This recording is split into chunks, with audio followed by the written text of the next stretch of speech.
once again, welcome back to Chats with Jack. I am Jack Talcott.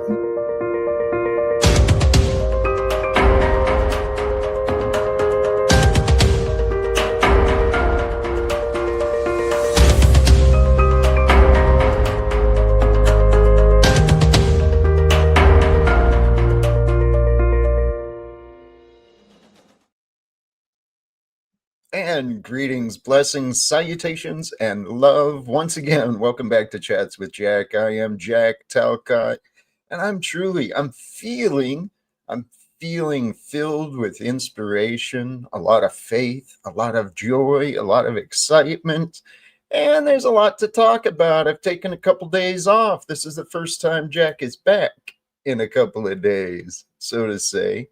I mean, I've popped my head up here and there, done some restreams, and shared some online time with others, but today's the first day back in a couple of days.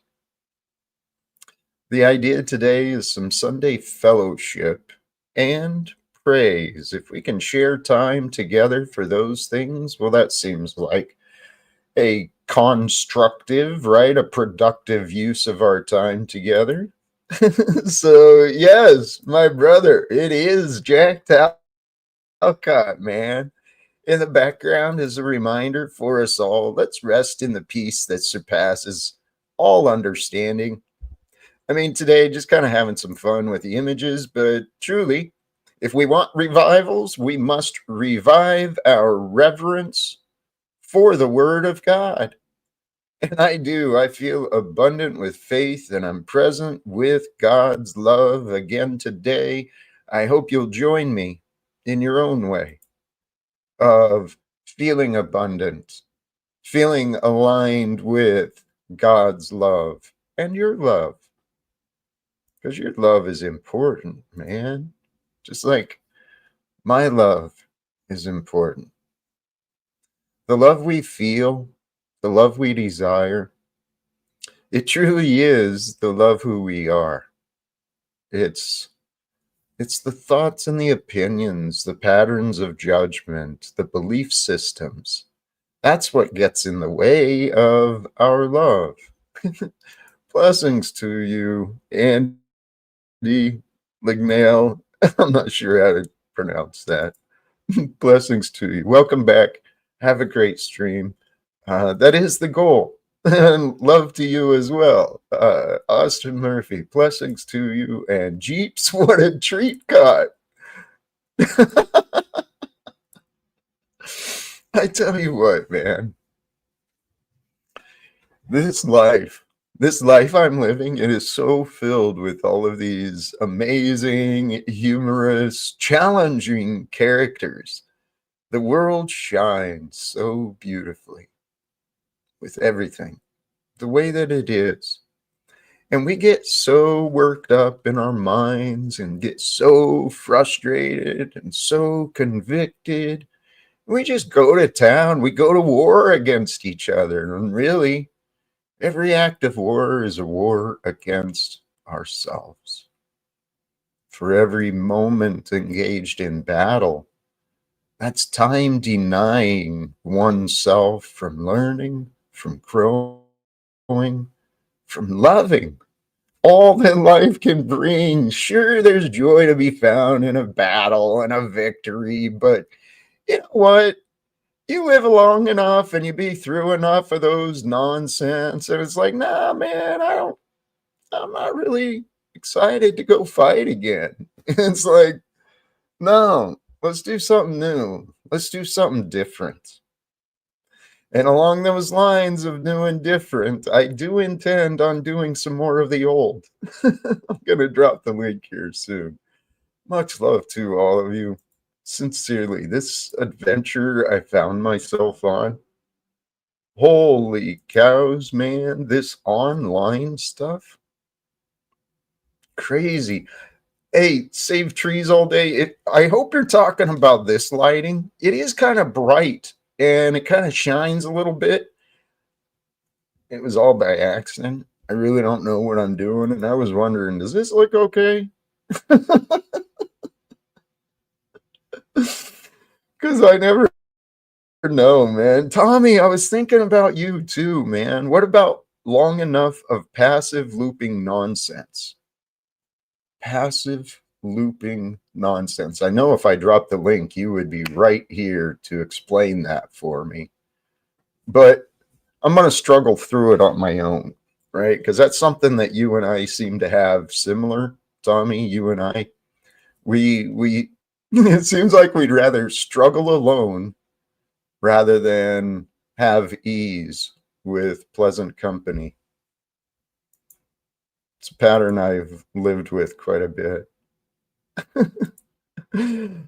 Blessings to all of you. For those who aren't able to read the chats, um, I love you guys.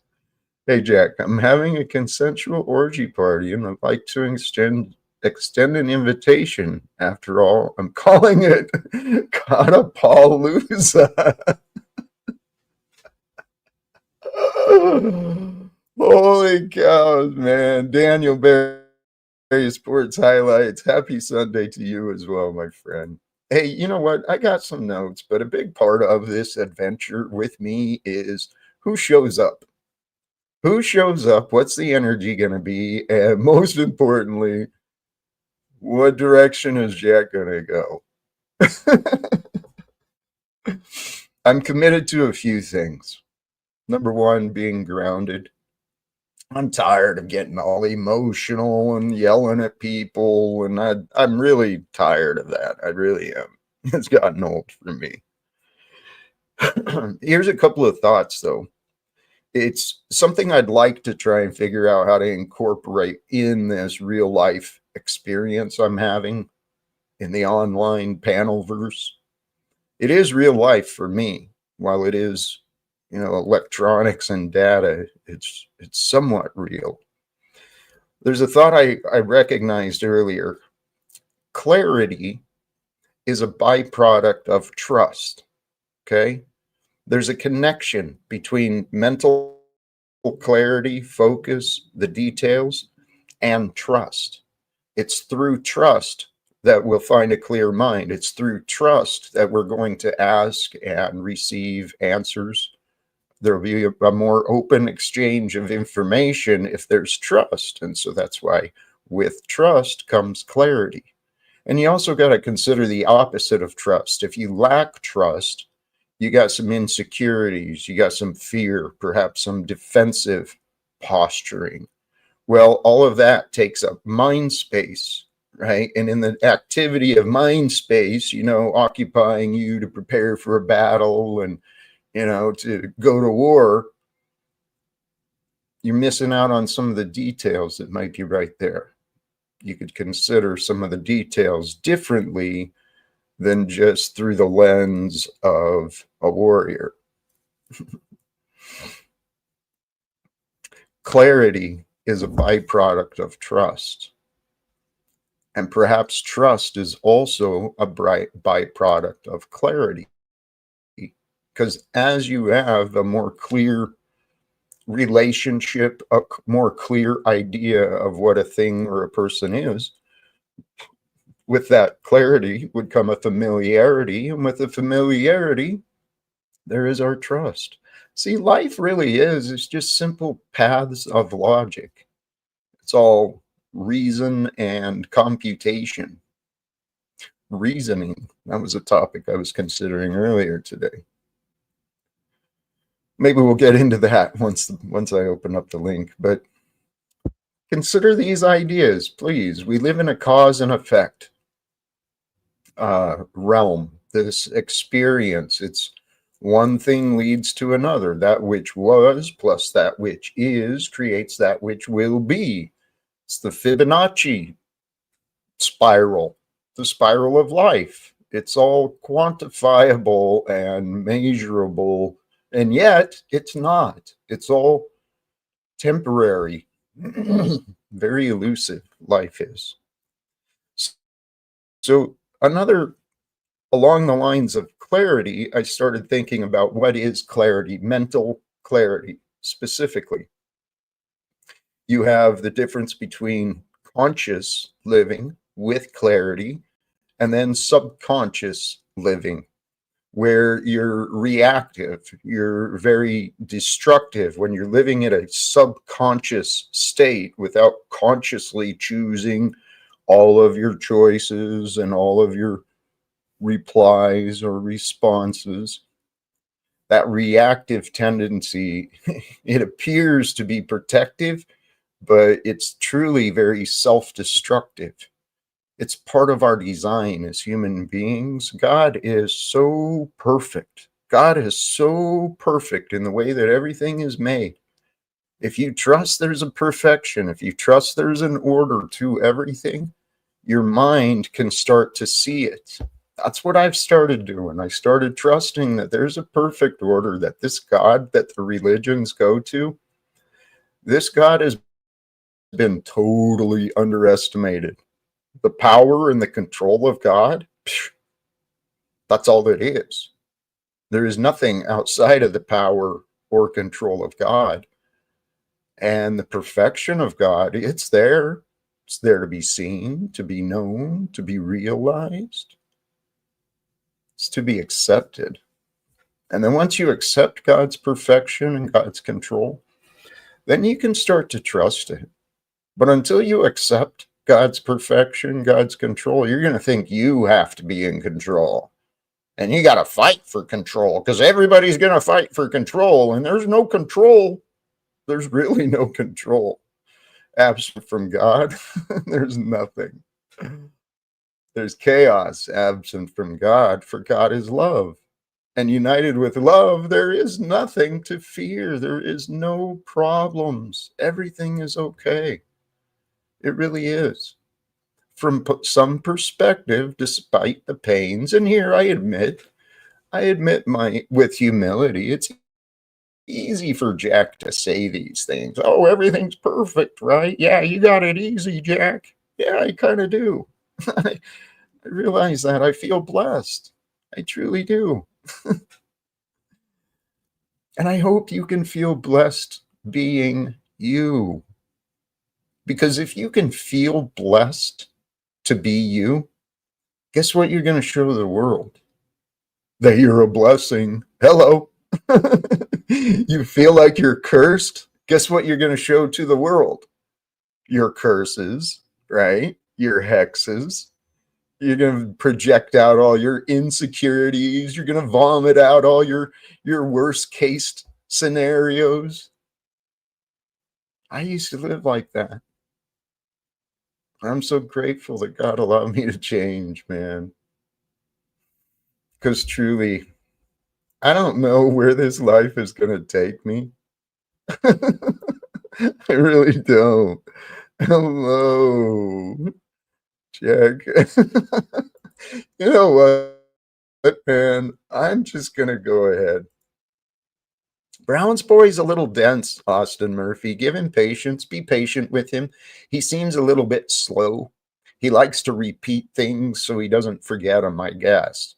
You know, it's not like anyone's asking him these things, but you know, have some compassion for Brown's boy.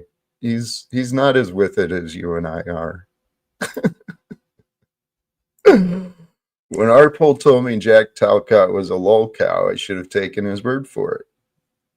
Arpol is just LARPing here too. I don't know that. I don't agree. I proved Brown's wrong, so we just... Here, you know what? There are all-stars in the chat. Let me go ahead and drop the link, and I will pin that to the top of the chat for those who are present and wish to try and join. Not everyone who tries will succeed, but those who do not try will not join. Simple as that. If you want to join the conversations today, feel free. Click the link. We'll see where the day goes. The intention for me today is to share some fellowship and praise, encouragement, positivity, a little bit of inspiration and faith. That's the idea. And the idea of fellowship, what does that mean? It means we sit as fellows. It's not necessarily restricted by gender, of course. It is people sharing peopleship, fellowship with one another without agendas or superiority, no classes, right? No hierarchy, just the intention to share peace and order with one another. And if you want to share peace and order with another, it's not going to be through outmaneuvering, over manipulating, over talking. It's not going to be through overpowering someone. The best way to cooperate, to work together, cooperation, it's through leadership. It really is. Leading the trust, leading the peace, leading the intentions. And that's what I'm hoping to do here. I drop the link, create the space, and I hope to lead whoever joins. I hope to lead us into conversations, ideally about God, love. We can discuss higher conscious living versus subconscious living, right? I kind of mentioned that, the subconscious living. That's what I was doing as an alcoholic.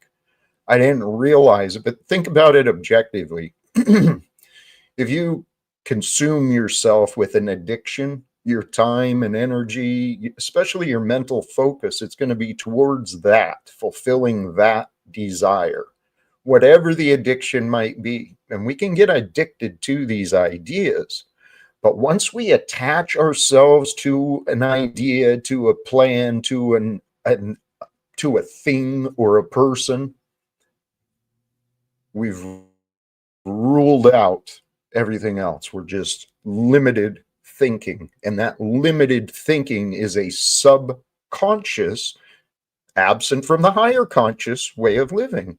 And in the subconscious patterns, it's very reactive and destructive. A lot of codependency, codependent relationships. Dude, I love that, man. That testimony. I love that. I found good meetings and bad meetings, but if you can find some good ones, especially some of those speaker meetings, having folks share their own personal testimony, I felt a lot of power from those things, learning from each other. And I tried. I had the idea of becoming an AA speaker, hoping to be more, to go around and share my story. But see, this is the thing. I feel called in my life to be who I am, to be how I am. And I've been trying to narrow who I am and how I am down, right? Narrow down who I am so that I got a better idea. What am I? Who am I? I know who I want to be, what I feel like. What I feel like is a child of God, sincerely. A true child of God, here filled with wonder and love and delight, hoping to lead others into more love and wonder and delight like me, following the way of Jesus. Right? That's what I truly hope to be and to show, is a follower of the way. And we've got a Jack Talcott fan. Hello, Jack. I'm a big fan of your show. This is a fan of Jack Talcott. This is a screenshot when you were talking with Don Lemon from the Capitol. It's actually a famous moment of Jack's Yes, story. sir. So I thought I would honor that today when Hey, you were thank you, at the Capitol building. Hello, how are you doing today, brother? How's your day so far? dude. It's been an interesting. My life has been interesting. In the past week, past several days has been kind of interesting for me as well. I've taken a couple days off from streaming. I have not accomplished what I hoped to do yet, but How were your Forget days off? Did you relax, or what were those days like without streaming? lots of isolation, prayer, meditation. What day is this? Sunday? I think I got out and, yeah, I got out and got some things done too. But it was just focused on me and the immediacy of me and trying to detach from all of my efforts, trying to let go of everything I want to do. Because my hope, honestly, my hope and faith I felt like I was kicked in the balls. Oh man, that's not a good feeling. No, I felt Oh. defeated and deflated. Um, but then I accepted that. It's okay. It's okay. I was perhaps, and I mentioned this somewhere recently. Well, I didn't do my own channel. I ended up online a couple of times, but I may have misunderstood my purpose. I thought my purpose was to play an active role, to be a part of. But I think I'm just a guy with a vision. But then again, I'm a guy with a vision who wants to share this vision, the vision of ending wars, having America lead the world and the future into reforms and peace, true ceasefires, true end of wars. That's the direction the world is heading to. And the last few days, I took off. Oh, that's right. I went down to DC, see what I could see. I started to feel pretty insignificant and powerless, which I am. Is DC a police state, or what was going on when you went there? Did Trump have the troops out in the streets? Like, what's going on the ground there? In DC, it was a beautiful sunny day. Right outside of Union Station, there's been back and forth, but there's still a tent set up right outside of Union Station, which is just a couple of blocks from the Capitol building. But there's tent set up of a full-time resistance and opposition towards what the government is doing. I saw just, I saw maybe four or five uniformed people, like in perhaps National Guard. I don't know what they were doing, or I didn't talk to them. Looked like they were just passing through to me, but for a little bit though, there was the National Guard there deployed in Washington D.C. I don't remember where the National Guard was from, but from what I heard, they were deploying the guardsmen for 29 days to make sure they don't hit that full month, because if they get to 30 days, then they get extra pay and benefits. So they made Oh, sure to shortchange the people getting deployed. holy And then shit! and then I understand we're paying millions of dollars a day for the deployment of the National Guard there into DC, and they were policing the grounds, picking up litter and trash. Wow, they'll actually shortchange them on pay. They'll cut them off by a day. What? Oh man, And again, this is unconfirmed. That's just yeah, something I heard, but I could could be. totally, that's how the military works. They will totally shortchange the service member to save a penny, to save a dollar. Oh man, that's It's, if that's the case, I don't know for sure, but if it is, let's say, that's just horrible. That's mhm. such a cheapskate move to do that. Imagine doing that, Well, hiring somebody and working for you. If it wasn't the military and you just fire them, well, if I hire you one more day, you get that bonus. So I got to fire you. Oh man, what a bad move that is. I don't know how to look it up, but I'm seeing if I can find anything on it. Yeah, to be eligible for federal benefits, National Guard deployments must be for 30 days or more under federal orders. Shorter deployments can deny access to significant benefits like health care and housing Oh, allowances. healthcare. Yeah, So, that's another thing they're scrimping on.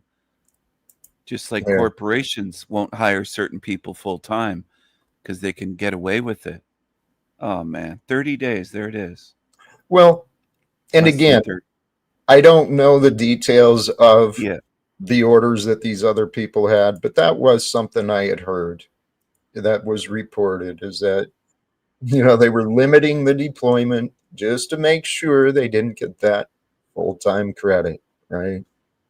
It's kind of like the federal, the workers too, the employers with, I don't remember the name of the legislation, but there was something enacted, and now workers were just, employers were just limiting people to under 30 hours because that's where it was. 30 hours in some capacity became a full time. And Yeah. so they Because then just, they can get away with you don't get the benefits. You're cheating your workers out of health care and certain things where and they need people for that many hours, but they're oh well, if we only limit you to 30, we don't have to pay for your health care. You get no benefits. We can use you as an employee, but you don't get the benefits of really being a full-time employee. It's oh man, these tactics are dirty. It's nasty tactics. it's, it's the system. It's Yeah. literally the way the system is designed, it serves the devil. These government and economic systems. Hell, even the current establishment of many of the religions. These things all serve the devil by dividing us. God unites, love unites, God brings us forth to multiply. We found so many ways and so many reasons to divide each other from each other. It's crazy, man. It is of the devil. It's kind of the beast system that we're living under in this realm. It's a nasty system. I mean, I wouldn't treat a slave that way the way they're treating people in this place, Right. cheating them out of benefits like healthcare. And they're working for you to earn you money. Or And not yet, you, but you get what I mean, like a corporation. this is what these systems are designed for, though. The manager or the supervisor that will save the corporation money, right? Cheating from the employees, that supervisor will get a bonus. This is the divide and conquer strategy. Even in corporations, through these different hierarchies, it's not really cohesion in most places. It's usually a battle between one department or another department, people fighting over recognition and control. Corporations are, dude, all these people that sing the glory of corporations and the banking. It's like, what? You're It's crazy, dude. crazy. It's actually, you know what? It's actually something that I've started to think it might be a good strategy just to laugh at this stuff because it's actually It so is. absurd and crazy. Instead of Yeah, letting it get us down, like I know it's wrong, but laughing at it and maybe people will take notice and say, "Yeah, it is crazy. It really is. Like it is. stop and think about it." If we could Mhm. get others to stop and think and say, "Yeah, this is crazy. This is nuts. This is It's absolutely crazy." it's happening, dude. Yeah. And I think a big part of it is people know it's crazy, but they've been taught to deny what they know. We have these systems of oppression. They literally, the only way they can survive is through willful ignorance. People choosing to ignore what's really happening around them. And that's what people will do. They'll ignore the greater picture and follow orders. Why? I got a job to do. I got to earn my paycheck, says the policeman, says the whatever, The the are soldier. yeah, the ones that are just order followers. They're following orders. They'll say, "I got to do this for my paycheck." just like the ones in the healthcare system in 2020 saying, well, if I don't do this, I'll get fired. I'll lose my job. I got to give the kids, I got to do what they tell me to do. I got to Mhm. jab them and do all this, whatever they tell them to do, they do it. What do they call that again? The cash cow, the fat cow system, where they're just not milking the cow. I'm trying to think of the expression for that. But the fat cow, where it's the system. It's fattened up. We're in a system that's overly fattened up, and Yep. people are just trying to milk it, in a sense, for all they can get out of it greedily. And Yeah. it's not caring about others. And then you have these sour, miserable people that are just following these evil orders, and it's Yeah. anti-human is what it's that's what it really is. It's an anti-human beast system at the bottom of it. It's we live in a completely backwards world, and America is leading it in the backwardsness. Because this example, I don't know if I agree completely. I mean, Baltimore is where I live. I live in West Baltimore. It's an area that kind of fallen apart. At one time, it was probably amazing and incredible and beautiful. And there's still people who live here from back when it was. But some of the cities are falling apart. Many of them are. And it is incredible how decrepit American cities are compared to beautiful Saudi Arabia, Russia, and more. In many ways, we are third world, and MSM makes sure you don't see those places. Now, every place has its issues, but let's agree with what we can.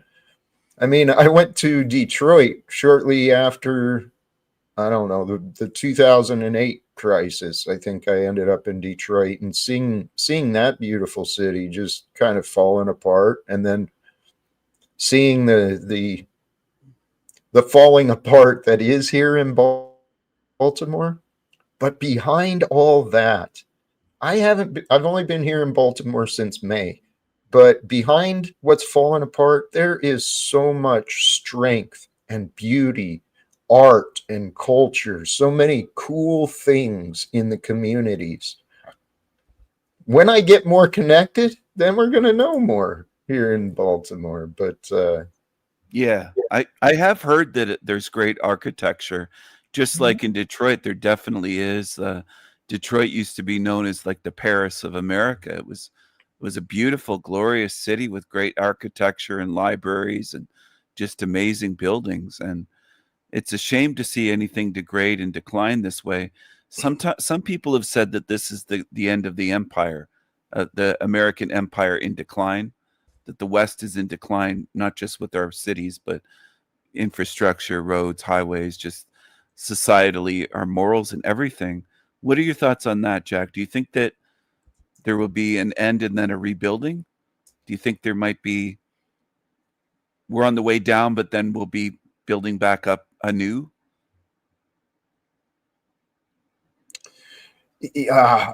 what is going to happen?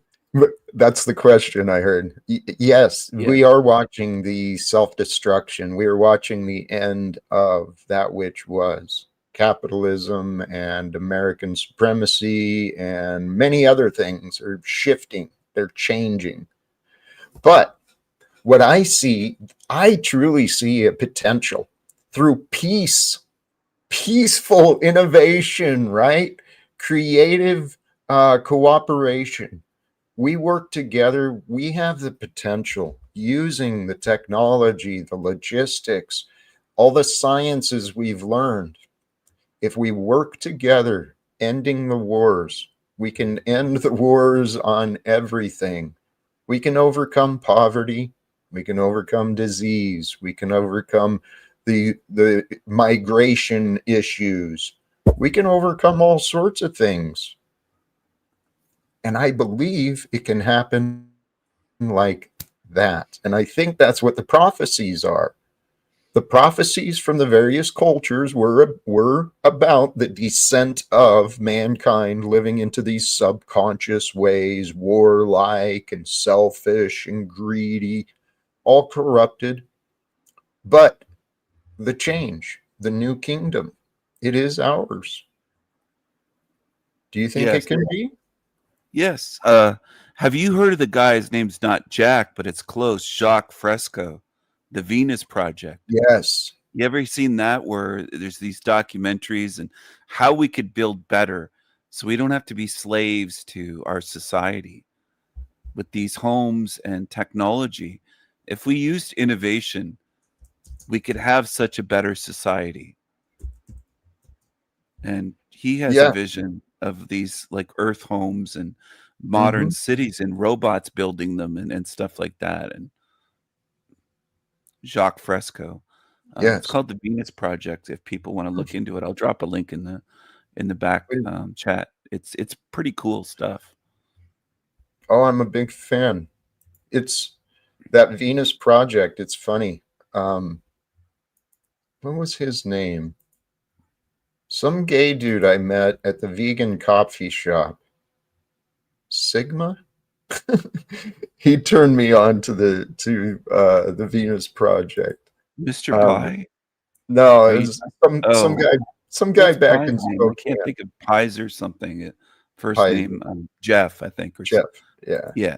I keep thinking of him because you met him one time, but yeah. No, this that this was was in long ago. Texas. Okay. In 2018, when I was looking at the world and I was going through this big transformation, and I thought I was discovering things that other people hadn't. I really did. There was a short period of time I wondered, could I be special? Am I seeing things that others are not? But then I realized it's not the case. I was seeing things that others had seen for a long time. But I had come to the conclusion if we wanted to end wars and we wanted to end the oppression, we wanted to confront this police state that America has been becoming, well, we've got to find a way to care for the workers.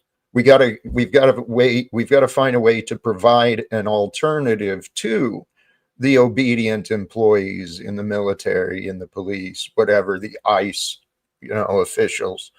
We got to have an incentive for them to be able to be willing to walk away from a decent paying job with benefits and retirement, because that's something the government has done a decent job with, is providing for many of the federal employees. Many of the occupations are decently paid. They've got benefits and retirements.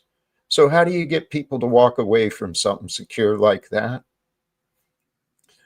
I couldn't see all the pieces, but I knew that money and the Federal Reserve was the problem. And then someone I know turned me on to, said, Jack, have you heard of the Venus Project? Jacques Fresco. Yeah, he's been talking about these solutions a long time. Yeah. Well, Jacques is actually the French way of saying Jack. It's the same thing in Yes. France. So it's Jack and Jack. Jacques Fresco and Jack Talcott have a similar vision, which is interesting. It's more than a coincidence. It's probably something that there.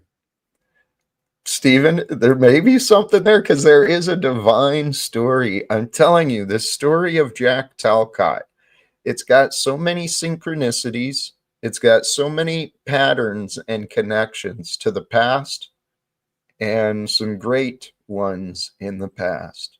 And so why not Jacques Fresco as well? I'd be honored to go down in history associated with him.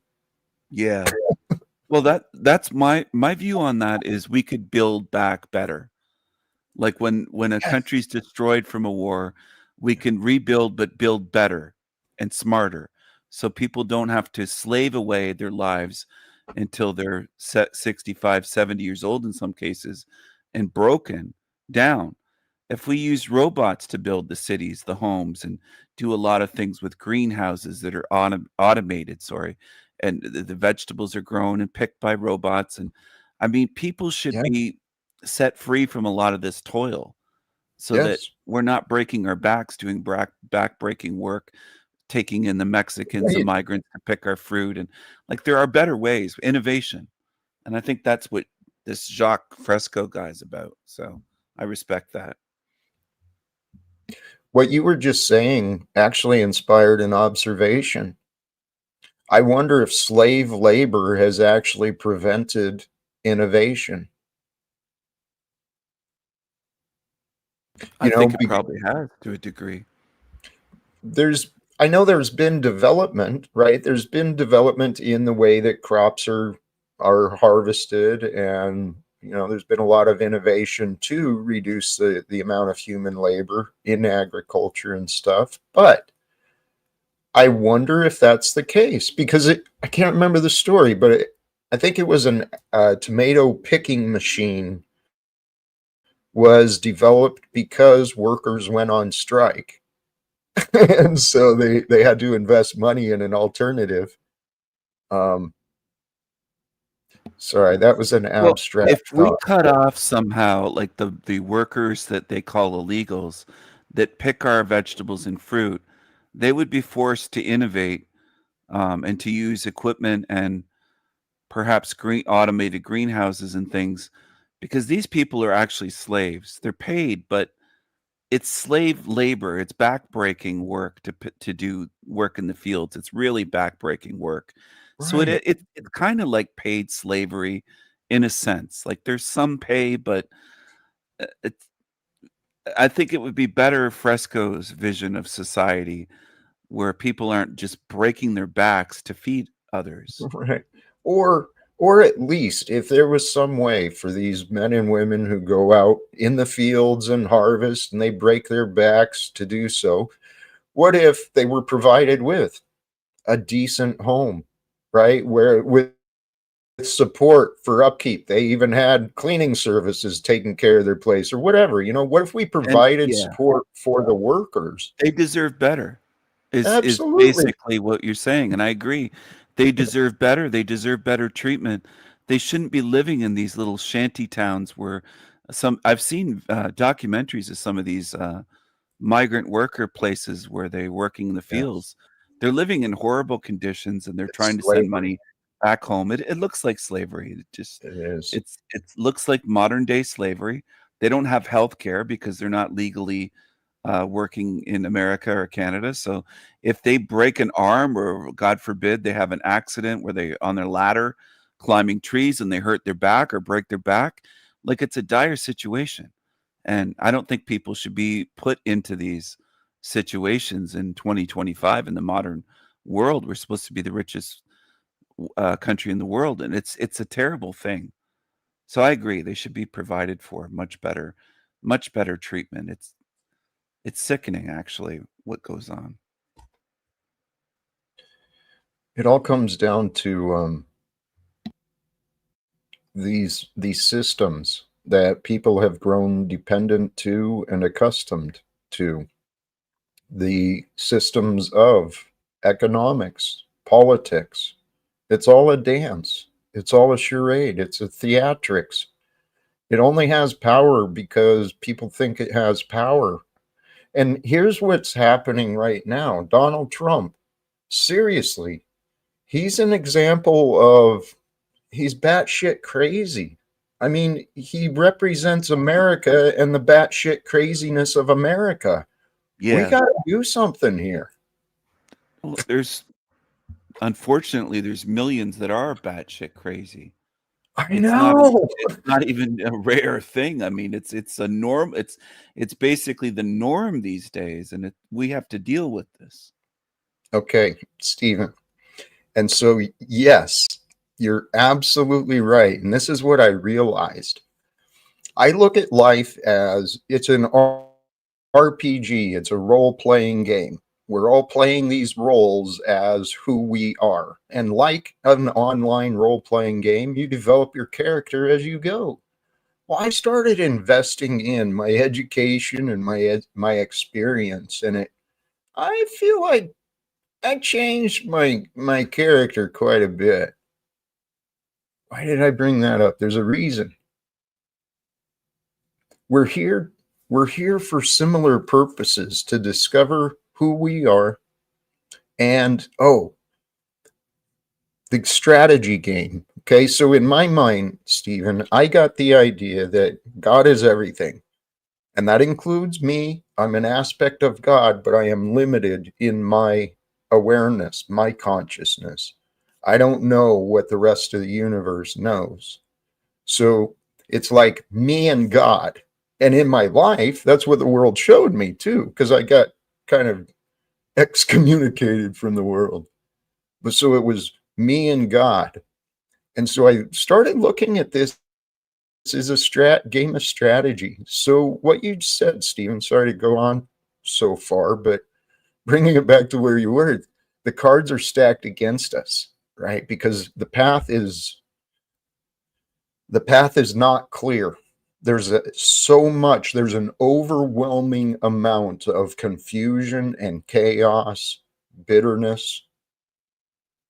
It's all around. We can overcome it though. The path through it is through it. And there's no avoiding it. So I faced my own discomfort, my own fears and nonsense. And I think, Stephen, there's opportunities. That picture of me with you right there, right? There's a reason I was there. That is historical. That footage, that image, it is. It's part of history that we are. Yes, it's part of history. It's epic and legendary at this point because you were interviewed on by Don Lemon, and everybody here has seen it, and it's far and wide beyond here. But I agree with what you're saying, and when you said you were excommunicated from the world, that's Yeah. actually what we're supposed to do, though. That's Right. actually the good Right. sign. It says in the Bible, we're not supposed to be attached to this world or of this world. We're in it, but not of it. We're not supposed to covet this place and try to work just for money and status and all that sort of thing that people get wrapped up in, like, oh, I got a new pickup truck, or I got a brand new Mercedes or Porsche or BMW, whatever the case may be. That's what people are chasing. So they're wrapped up in the world, and we're not supposed to be that way. And I wonder what your thoughts are on the first world problems, because the machine lies basically thinks he thinks technologies are downfall, and that he's kind of on board with the Unabomber, Ted Kaczynski. He's of that school of thought that technology, but I think you're more, if we innovate, we can use technology to make America better, the world better, and set people free from slavery. And I think Yeah. technology is happening regardless. I don't think there's a way of stopping it. So we should embrace it and try to make things better using technology. Now, some people are bitter and sour, and they'll sit at home on YouTube and smoke cigarettes and complain and do all that. But that's not getting us anywhere. I think we need to work on solutions. And I think that's the point of what you're saying, instead of vilifying technology, because we have computers already. We have the internet. We have Here, robots. let me thank you. Let me swing back to the technology thing. Um, but there was, oh, sorry, dude. There was something. I want to swing back to the technology in just a couple of moments, but address a couple of things. If Trump sees that picture of Jack, he'll surely grant him an appointment. Yeah, I realize. Many of the things I'm doing and saying are not actually in line with a man who wants to speak with someone. Because if I want to actually speak with him, should I be more appropriate and polite and be more, treat him with more dignity and respect? Potentially. Potentially. But the reality is what it is. I mean, Snafu and others pointed out, when someone looks up Jack Talcott, what do they find? They find some chaos and some insanity. So this is the reality that it is. But I am convinced that it's in, yeah, I'll say it like that. I believe it is in the world's best interest. It serves the best interest of the entire world if there's a way for me to find a way to speak with Donald Trump. 30 minutes be a good start, right? Just a heart to heart introduction of who he is, who I am, why we're there, and what the rest of the world is waiting for.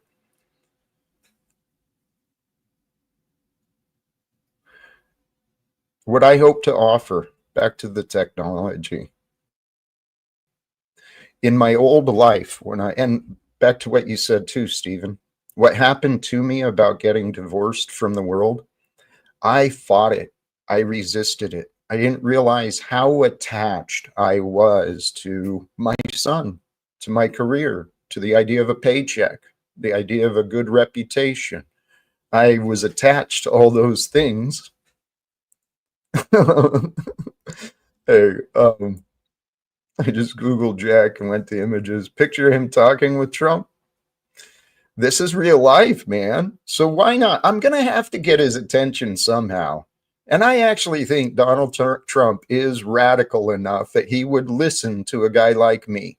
There's plenty of reasons for him to do so. Most importantly,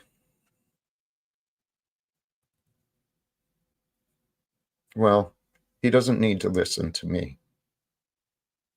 What Donald Trump needs to do on behalf of the American public and the world, he needs to turn to God.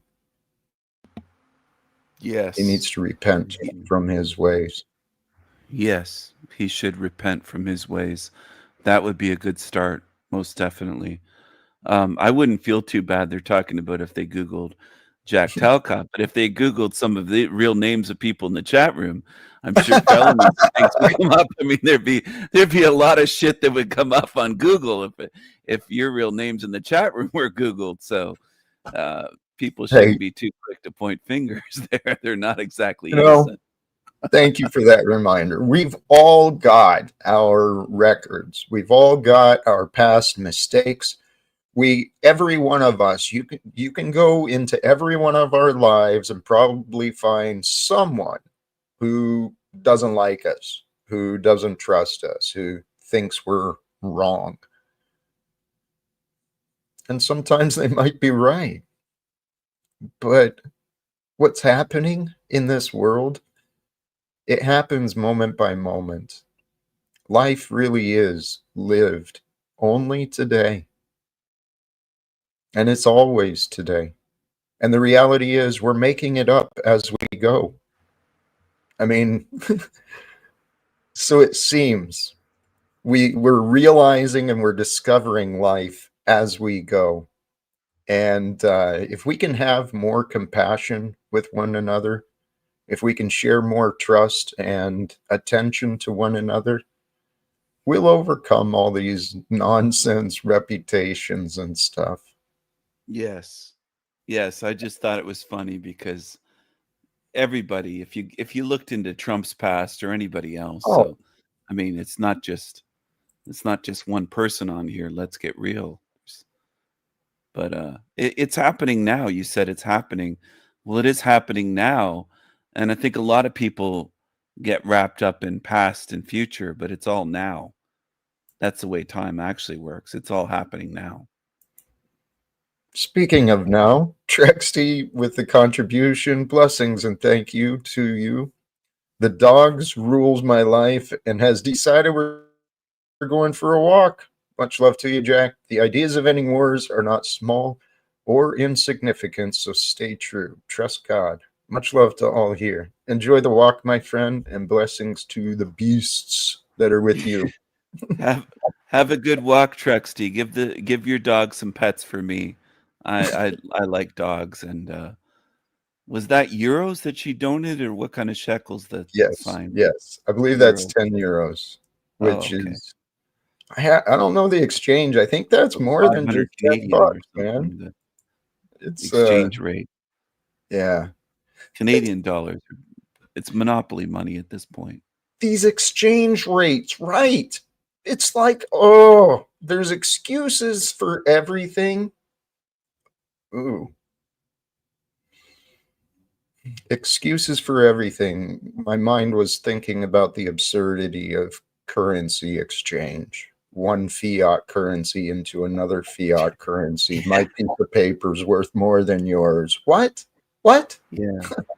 And that goes all the way back to the times of Jesus at the temple, the money changers. They were Dude, saying, well, to get in the temple, you got to give us this money and we'll give you this many shekels in return. And that's the way they screw people.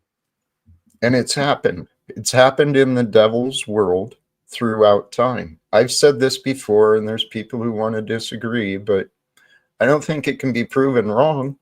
Slavery in America happened for the profits, right? It was for the money. Money is a tool for slavery. What we have here in the world is legalized slavery. People are treated like things, worse than things. Life is not valued. Absolutely. Yeah, What's that? absolutely. Absolutely, people are treated that way, and that's what's really wrong. That's the Mhm. immoral and unethical aspect of this, the Yes. treatment of people. There are people today, generations later, that are traumatized, by slavery, where they get Right. traumatized just seeing a cotton plant in a hotel room as a decoration in a hallway. And they've made videos saying, that their ancestors were slaves. They view that Mhm. as an offensive, how would you call it? An affront to them, saying, "We're Right. decorating this hotel with cotton in vases," and some black people treat that as, "Oh, well, it's triggering for them." This, well, the society we've developed, it's got so many unhealed wounds that people haven't really been taught how to heal. They've been taught how to cope. And as people go through coping with life and all these wounds, eventually there will be a break. Either the individual breaks or they break, right? Snap at people. Yes. We These ideas, though, Stephen, this is literally what I want to speak with Donald Trump and the other men and women of the US Congress about. The signs of corruption, the signs of insanity, the signs of greed. They've got to be addressed. And the only people who can address the signs of corruption and greed are honest people.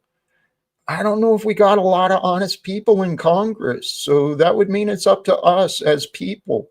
Is there other honest people like me who want to join me? There's a And lot not, in Congress and the Senate that are dual citizen. They're American and Israeli, I've seen, where they have both passports, and they're not exactly loyal just to America or American people, or they're, I don't know if I'd say double agents, but they're not people that I would trust. I don't think they're honest, trustworthy, working for the people. They're not working for the people, and it's supposed to be we the people.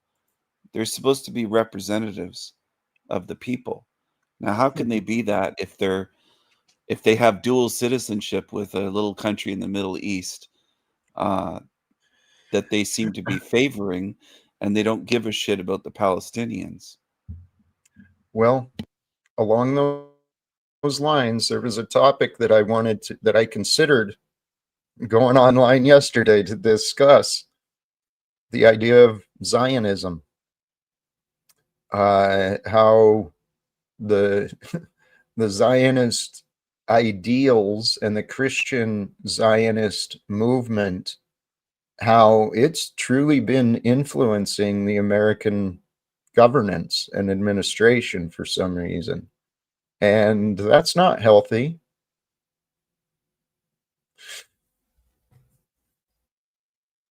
I agree. Zionism is not healthy, and I think Trump has even called himself Jewish or said that he aligns with the Zionist movement. It's a corrupt, Dude, it's a corrupting influence it's, on minds. it is. And this is what I'd like to help them realize. And Charlie Kirk, Dennis Hopper Banks. I actually, what I want to see happening, speaking truth into power, Jack, Trump, and Israel 2025.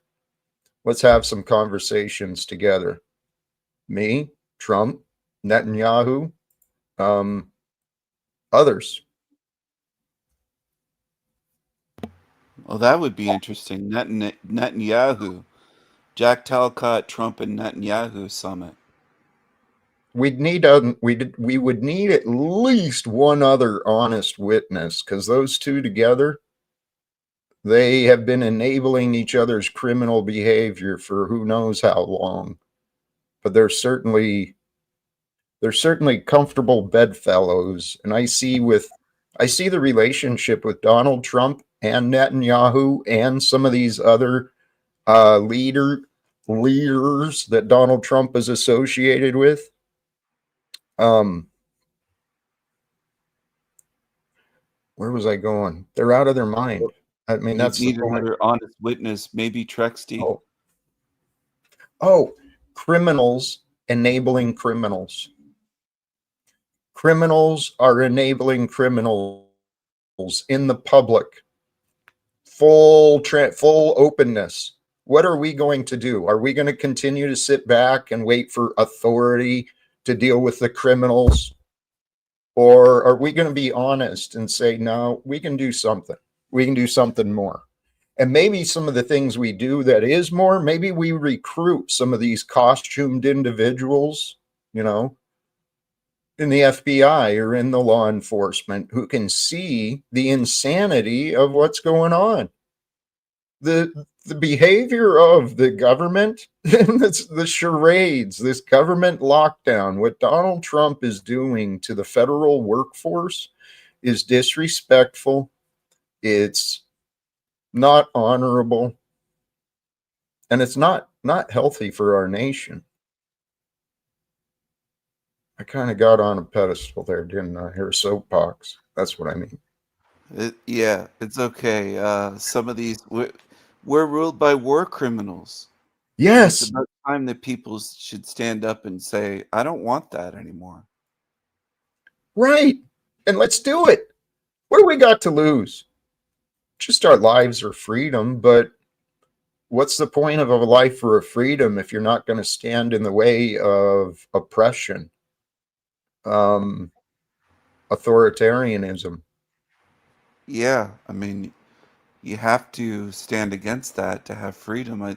I think even the powdered dusty and Jeeps are coming along to this idea slowly but surely. They're hanging in here, and they're it's rubbing off on them. Mm. If the White House called tomorrow for a meeting, do you have a presentation prepared, Jack? Yeah, I don't need to present much other than facts, and the facts are pretty easily understood. And really, all I'm trying to do is communicate an idea. And the idea doesn't need a big presentation. All we're talking about is a respect for the power of the truth, recognizing the facts for what they are. As long as the American people and the people participating in the government, those are American people as well. As long as the American people are going to play these games of secrecy and espionage and propaganda and misleading ads, we're going to continue these games of bosses and supervisors and poverty and homeless and disease and welfare. We can change it all. I know we can. Amen. Absolutely. People just have to believe in the change for it to happen. We have to believe first. You can't just expect it to change without anything. This. I used to be afraid of change, right? Because the change I went through, it was usually painful. The ones I could predict, especially. So I was afraid of change. But then once I started changing, I found the freedom that's found with change without being attached to old ideas, old routines, old relationships. Without attachment, you find freedom. And the more I found freedom to be myself, to live how I wanted to live, what I found is I don't want to live any other way than what Jesus said. Live with love. There's no other way to be. If you choose to live absent from love, that is a choice to sin. You're tarnishing yourself, your own experience, if you live absent from love.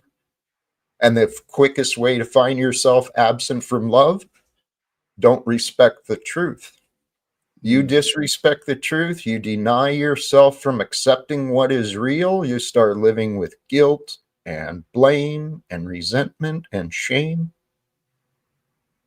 That actually ties in with something the Buddha was part of the Buddha's message was letting go of these attachments because that's suffering. Yes, Having these it is. attachments causes us suffering. We're attached to all this Yeah. shit. And if you just let it go, it's freedom. This simple observation just came to mind. If you can recognize, rationalize that God is not a thing, okay?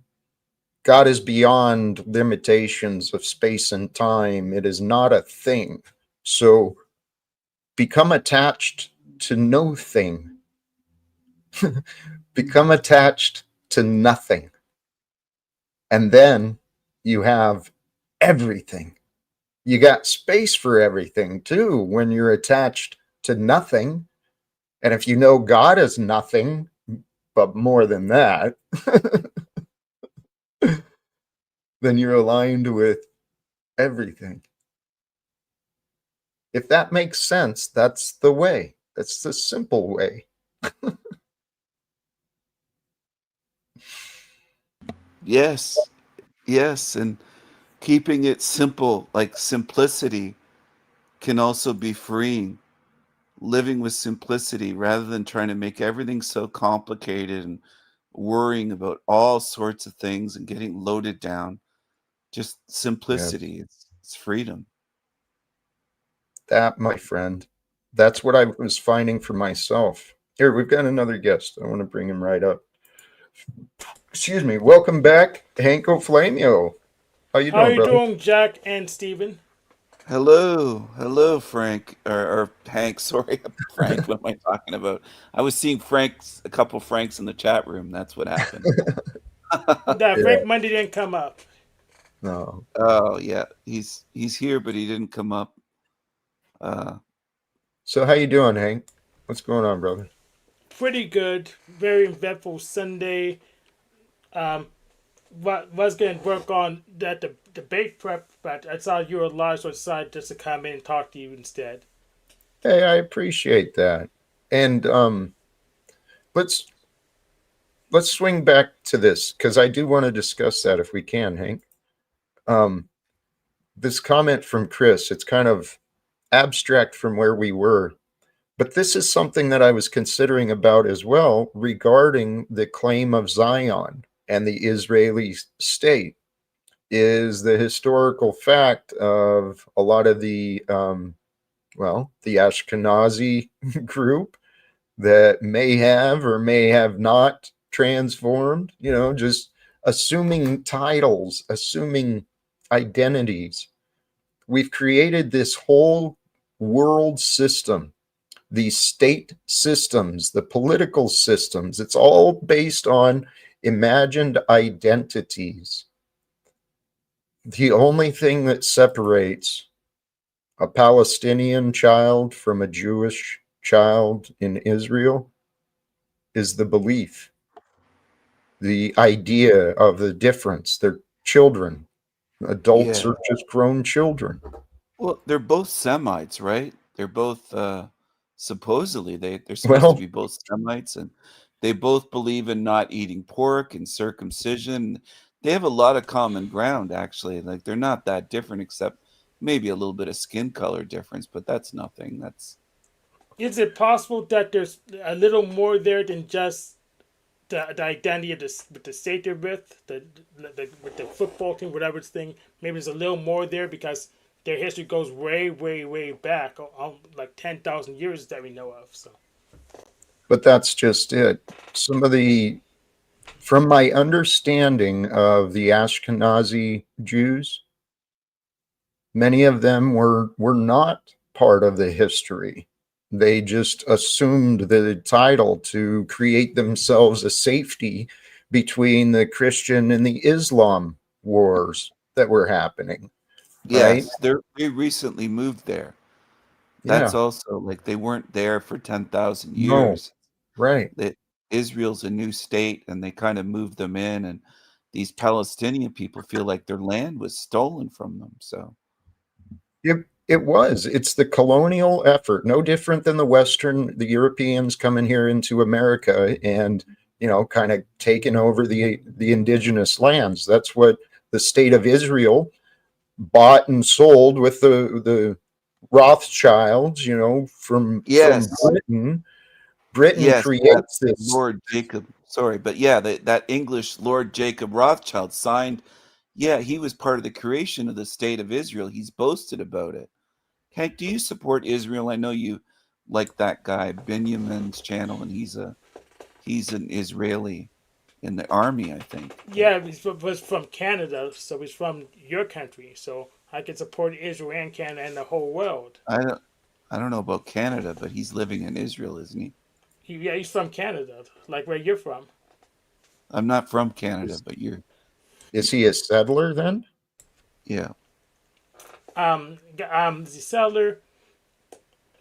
It's hard to say because he feels like he's returning home to a safe spot. But I guess you could say settler. He lives on a military base, See, doesn't he? He claims to be military. Yeah, he does. here they in Israel. I don't know the details, but do know they what's the word, conscript their youth. There's mandatory military service. Yes. Yes. Um, I think it's for women too, not just men. I I saw think in both. Sorry, go ahead. yeah, I think you're right. It may be everybody, but regarding the colonialist efforts, right? The Ashkenazi, the volunteers from Europe come in and settle this Israeli state. I I saw a video, not a video recently, and it seemed pretty accurate if I can remember the details, but it was along the lines of similar to what the Europeans did here in America, taking the native children out of their society and teaching them, the white people custom and language. Some of the some of the new settling Israelis did that as well. Took some of the Jews from Yemen. I understand they stole children away from them. They Oh treat the man. Yemenese Jews as a lower class citizen, Oh, invited them to help build the population and kind of bridge the gap between the native Palestinians, right? But it's just atrocious what mankind has been doing to each other. In it's the Yes, terrible. and it's also atrocious that some terrorist organizations kidnapped like 52 Israelis, and Benjamin tells me that they'll end the war as soon as they get the living 28 ones back. No, see, this is just excuses. It's the patterns of the devil, right? It's the Luciferian agenda. Who cares about their lives? Of course. Hank, you described yourself when I was on that stream with the Israeli Benjamin. You said you're a Zionist.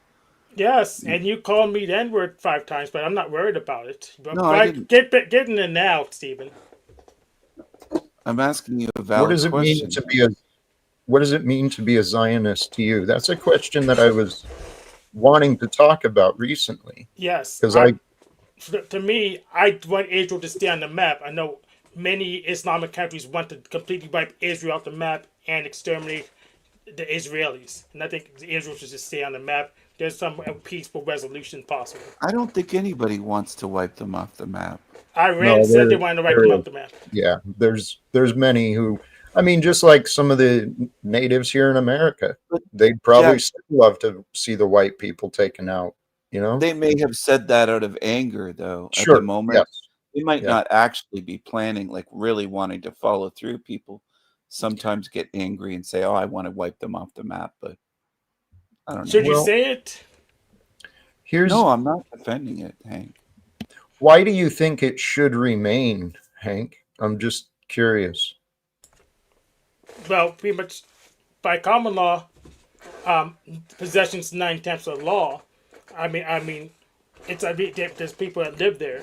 we could say, well, we should give back America. Where are you going to move to? Where am I going to move to? But we don't have anywhere else to go.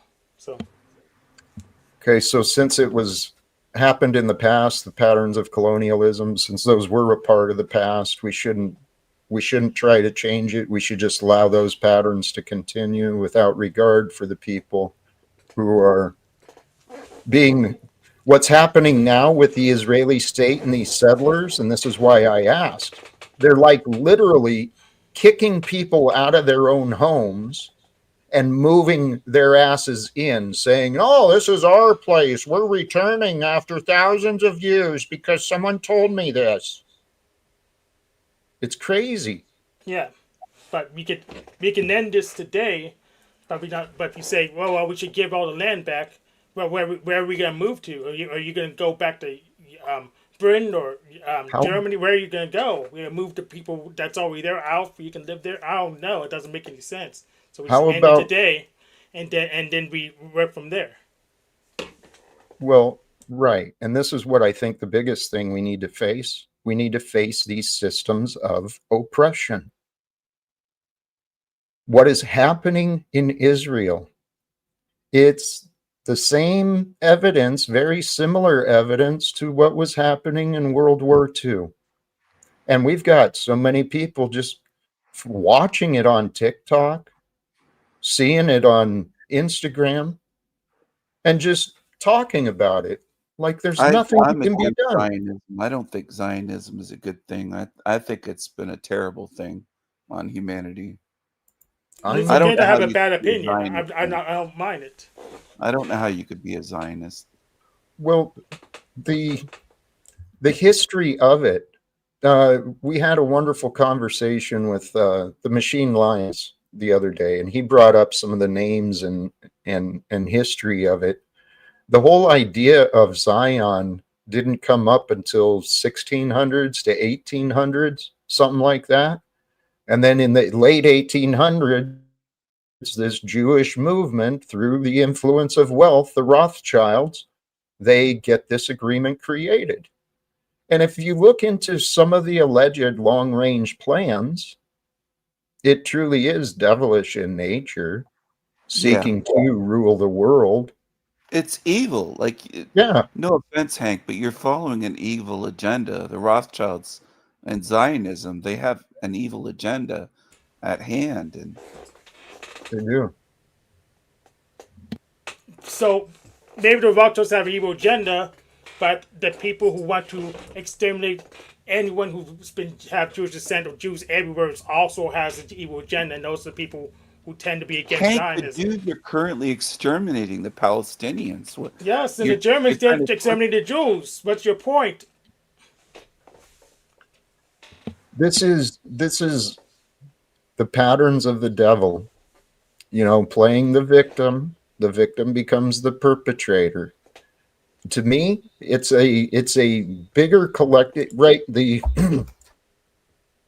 For me, what I see happening in Israel, it's the greater human collective, the psyche, the psychology of unforgiveness, an abused child, those raised of Jewish influence, right?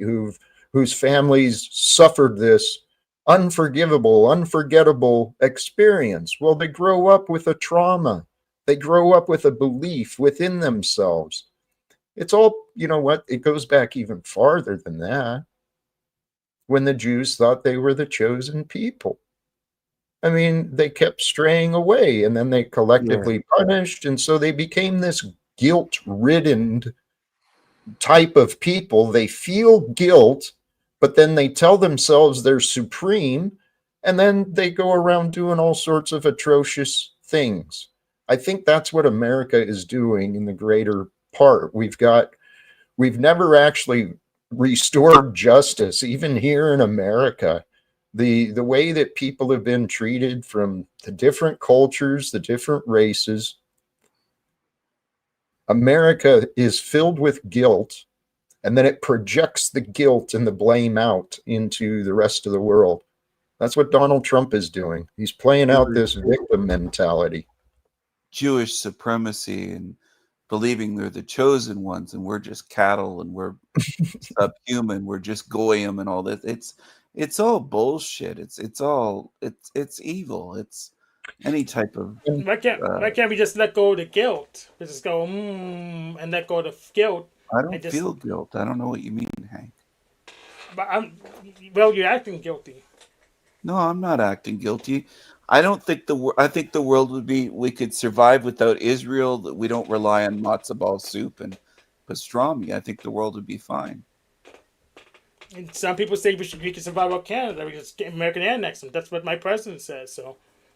Oh, Hank, Here, you're missing. let me offer this. Certainly, I don't mean to generalize or over exaggerate in what I'm saying. There's certainly exceptions, but truly, some of the beliefs I've heard of these people. There's people active in the Israeli government that are of the mindset of the accelerationists, right? The accelerationist movement. They bring enough chaos and disorder to the world. Well, the return of Christ happens quicker, or the Messiah. The Messiah is restored sooner. So there's all sorts of people, different cultures, telling themselves these different stories, trying to create the reality that they need. But I truly believe that the devil has infiltrated the religions. Yeah, I mean, some of them say they're gonna bring the Messiah back and leave and seal the realm and all that crazy nonsense. It has Why would we infiltrated. fix the realm instead? I don't know. You lost me, Hank. I don't know what you're talking about. Yeah, why would we fix the realm instead of trying to bring the Messiah back to wreck Oh, the realm and seal it? hey, we've got a surprise here. Wild card, welcome, I'll be quick. I'll welcome, be quick. Phil. Look, Oh, please. I love you, Jack. You know I love you, even though I'm always frustrated with you, right? But I'll be quick. We need to differentiate Hasidic Jews from Ashkenazi Jews. The people that are in Okay. charge of that said government, to respect Jack's Hasidic? TOS, is not the people you're talking about. So, guys, just always remember that. It's like the fake Christians that run America. Isn't that Jack's whole shtick? It's the same Mhm. thing going on over there. They are not the real Jews. Do your research. Love you, Jack. God bless you guys. We're Bye. the crypto Jews, right? Crypto Hey, Jews. thank you for offering that Yeah. reminder. Are And please, the true Jews out of Africa the Ethiopian Jews? Some some they believe they are. Some believe they are. I've looked into. There's a lot right now on, especially on YouTube. There's a lot of people dedicating themselves to sharing history, and I've looked at some of the history of the tribes of Judah and Israel, and the history is fascinating, but the messages have been missed. That's something that's clear. And so, what AJ was bringing up, my opinion actually is the original intent, the original Abrahamic faith before the lying pens of the scribes and before the corruption, it's beautiful. It's what Jesus embodied, that faith, that love, that spirit. That's what it was about. Welcome, Truther Cop. Greetings, Hey, Mr. Talcott. I was just Googling your name because Murphy said, I Googled you and he found that. So I Googled you and I was like, does he have a Wikipedia? And he didn't. So I submitted one. We'll see. Thank you. But yeah, I feel the best attitude to go into this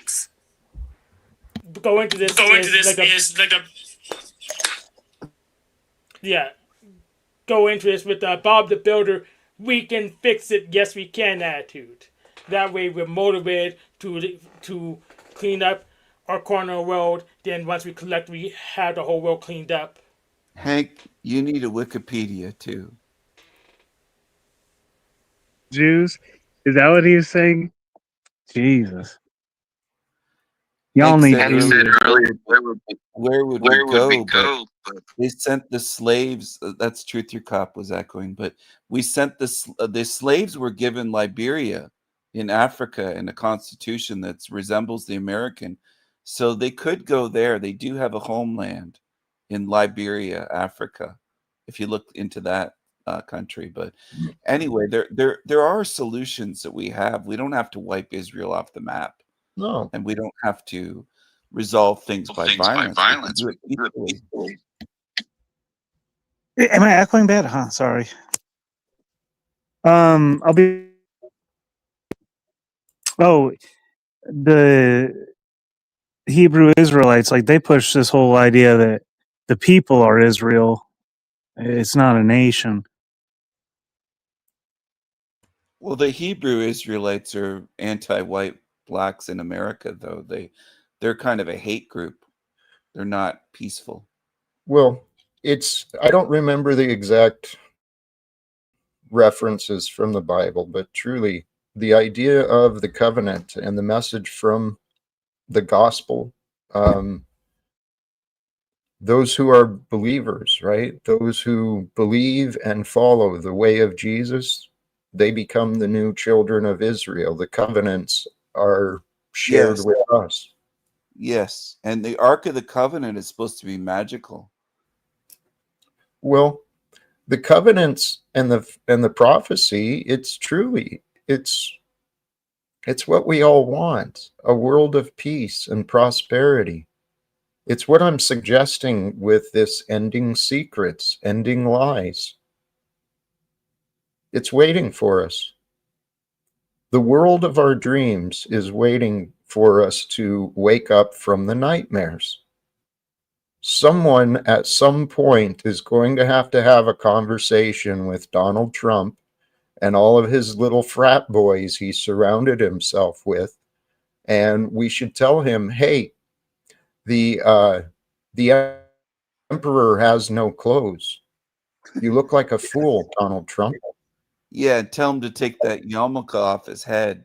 He's got a big swelled head from his ego, and he's got that tiny Oh, little yarmulke on. Stephen, ego, swelled head, pride.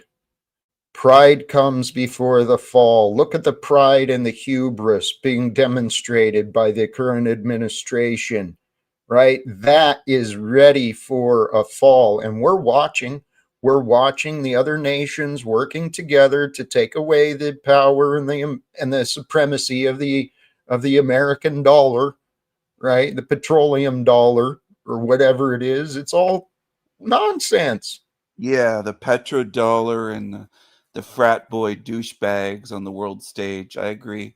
You know, when they go to the Wailing Wall to pay respects and they're not even Jewish, the US presidents like Trump will put on that little yarmulke hat and they'll go up to the Wailing Wall and they'll start rocking back and forth with their hips and all that stuff. And they're not, you know what, the rocking, it represents them having intercourse with the female Jewish ancient god.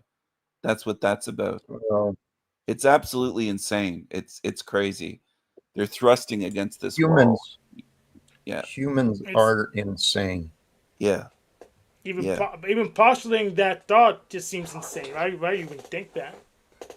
Because it's the truth, Hank, if you research it. That's what your buddy is into. That what's his name? What's that Benjamin. guy's name that you live stream with? The Israeli guy? Benjamin or something? Something like that. Yep, It's not Benjamin, it's something weird. Benjamin. Ben, I And think. you're saying Anyway, Benjamin seamless intercourse with a wall? That's The Wailing Wall. Yeah. just thinking that's Because nasty thoughts just to think. I mean, you haven't you're done the making it real research, worse with Hank. those thoughts. You're dismissing it without looking into it, but it's exactly what they're doing by their own admission. Do you well, think all kinds of creepy stuff like that though? It's not me thinking it; it's them people doing it. They're here, twisting. please. Yeah, it's part of what people do. People do all sorts of things, but the reality is, in the spiritual realm, in the relationship between one and the divine, there are many pathways. There are many ways for people, bodies, man and woman, for us to tune in to the divine. Some of the Yes, Sufi traditions have found it through dance. Some of the uh, other cultures have found it whirling through rhythm. dervishes are part Yeah, of that. They yep. whirl around, whirling dervishes. Hank, not everyone's going to be Jewish and a Zionist and support Israel world domination. You know what I'm saying? Like Get Some all of your us are. imagined disagreement. Well, Hank, no, I'm not imagining anything. Well, let's Hank, would you support Israel if they killed every last Palestinian? Would you still No. be okay? Okay. here. What I see happening is we've got children who have been experiencing war and conflict, not just in Israel, but in Ukraine, in Sudan, Mexico, all of these nations and their immigrants. What's happening here in America with the ICE agency, with the National Guard deployment? I mean, I know Trump was going to bring up the 82nd Airborne to go to Portland or some shit. This, guys, what is happening in this world? When are we going to stop our nonsense bickering? And when are we going to start working together to figure out what can we do? I That's say, what I want. yeah. Let's start today by clearing out our own minds. We shouldn't think all these kinds of nasty thoughts like this, especially not just vomit them on other people. There's all kinds of people watching it. You just talk about that stuff, this raunchy stuff.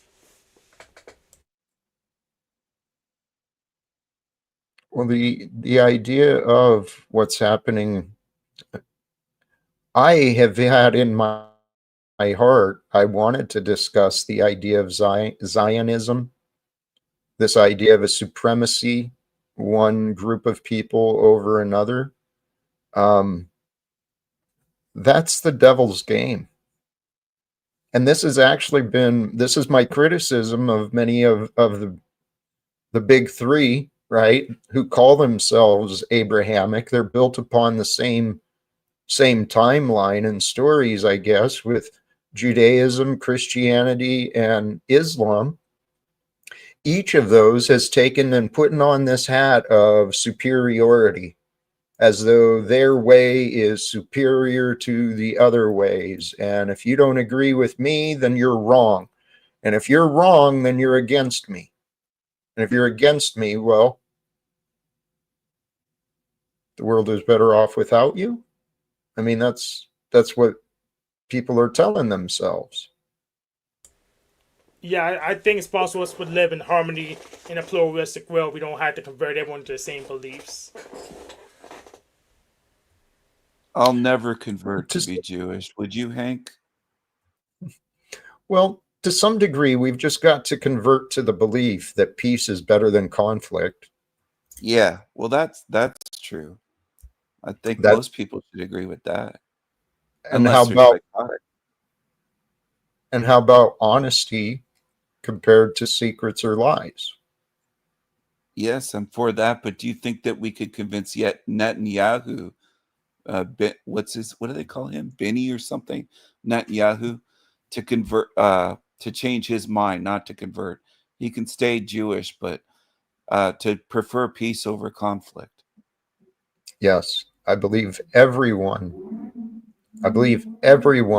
when presented with the opportunity and with the facts, I believe everyone is capable of making the right choice. Yeah, so who's going to be the first one to publish all the secrets and stop lying? That's what I'm curious about. Who would you suggest? But I'm for dog fooding. So a person who proposes the plan, if it's possible to implement alone, they should do so. Otherwise, we should build a working group and build a proposal and a standard. Then we'll get the minimum amount of people to show how to do it right, just like we did with the internet protocols.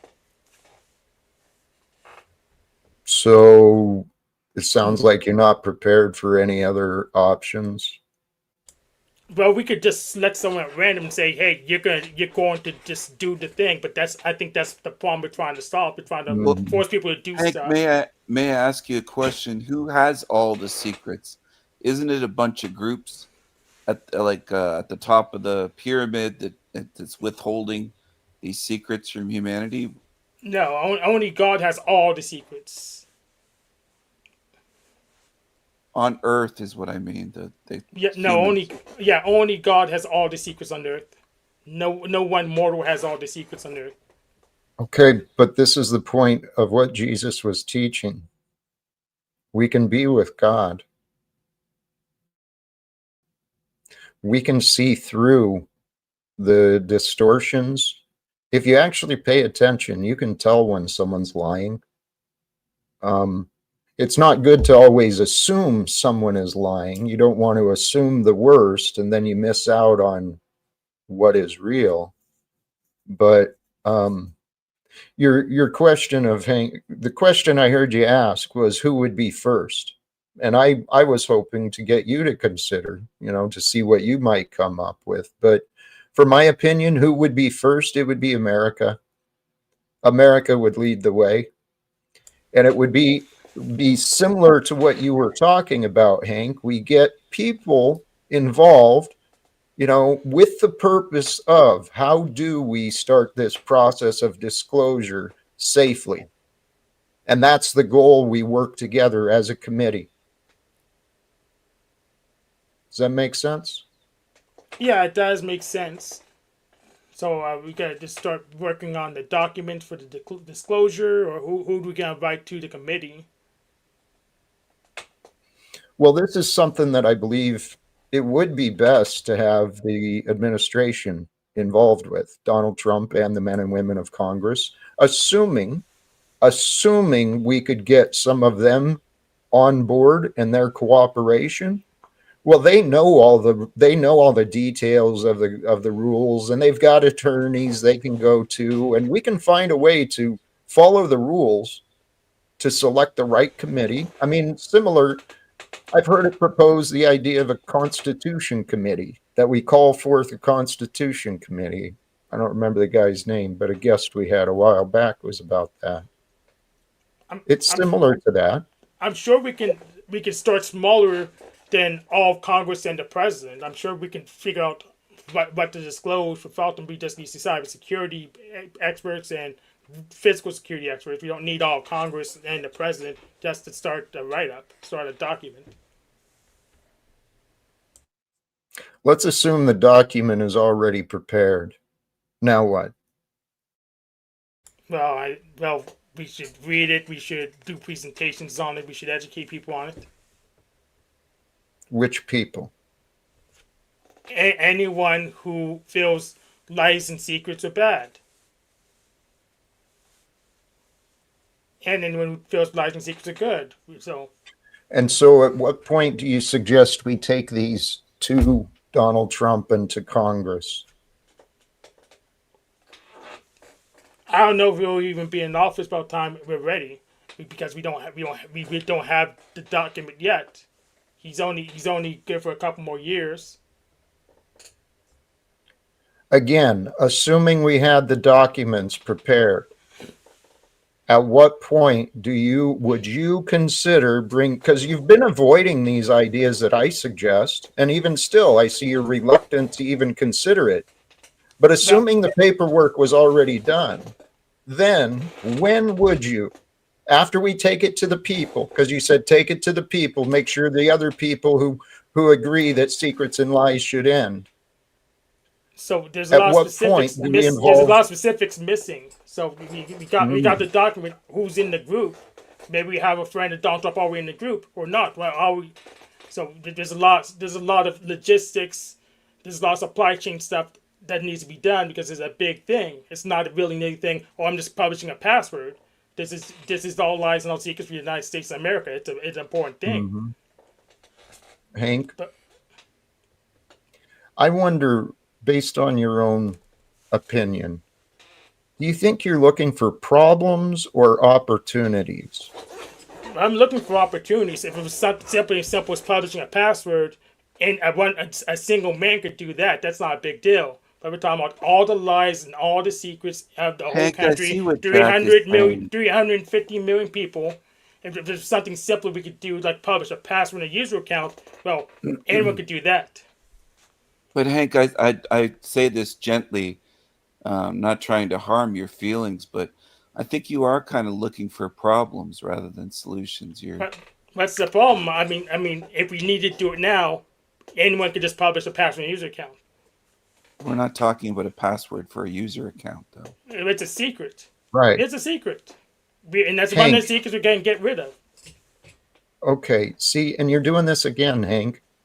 You're not trying to discuss solutions. You're not trying to discuss my ideas. You want to keep bringing it to all these problems you find, and I All don't right. get it. Okay, let's discuss the solution. We'll just make Donald Trump do what we tell him to do, and he'll just magically comply. Problem solved. Now, let's be realistic. Yeah, Hank. I don't, you're right. We don't control anyone. So, how do I, Hank, how do I get you here and now, not Donald Trump, not people in Congress? How do I get you in the here and now to start looking at ways to accomplish what I'm saying instead of ways to prove me wrong? Is there any way that I can help you with that? Yes, you start publishing your secrets and lies. It only takes one man to do that. I've published plenty, Hank. Um, I don't need to spoon feed with you. I've tried communicating with you for a long time, Hank, but you don't have to understand me. No one does. That's true, Jack. Because the facts don't require understanding. They're still the facts, even if Yeah, people don't understand. If we look at the sky, the fact is the sky's blue. People can argue whatever, but they don't have to agree. It still is. It's still a fact. And I don't know if Hank's willing. Maybe he's not ready to accept that at this point. I'm not sure. And I'm not a defender of Hank, but maybe it's his autism that he gets obsessively argumentative. I don't know if it's that, or I don't know. I think it's just personal resistance. I mean, Hank's not alone, so I don't credit his autism or anything. It's just, it's me and this path. What I'm suggesting, it challenges people's egos. And so, I mean, here, the Well, fact, yeah, I agree, but I meant to say like he gets kind of fixated on the password thing, user account and password. So I don't know if that has to do with his autism, but he kind of gets hung up on that instead of listening to what you're saying about how to do this. He gets fixated on something. And I'm not making excuses for him, but I'm not sure. But it's weird. It's not easy to understand Hank when he does that. it's not just him. It's the pattern of the ego. The ego is the agent of chaos. It's there to distract, deflect, deny, right? It's what the devil does inside. And he's not doing anything wrong. King Stephen, will you be first to publish your secrets and lies? Will you Sure. will you lead the way on behalf of Jack Talcott? Sure, Hank. I'll publish my secrets and lies. It would be a juicy book, I would think. I mean, who knows what would be in there? I'd have to go through my life story. But I think what Jack's speaking about is something bigger than me or my life and secrets and lies. He's speaking about something that affects humanity and our our state of being and health and peace, Hank, and not just, oh, Steven's got some secrets, or you might want to know Well, those, but it's bigger. and here, let's bring it back to what matters. The facts matter. And the fact is, I mentioned this earlier, and here I did it again. I spent time with Hank, and I mean no disrespect to Hank. I don't believe he was here to be disrespectful to me. But again, I spent time trying to convince.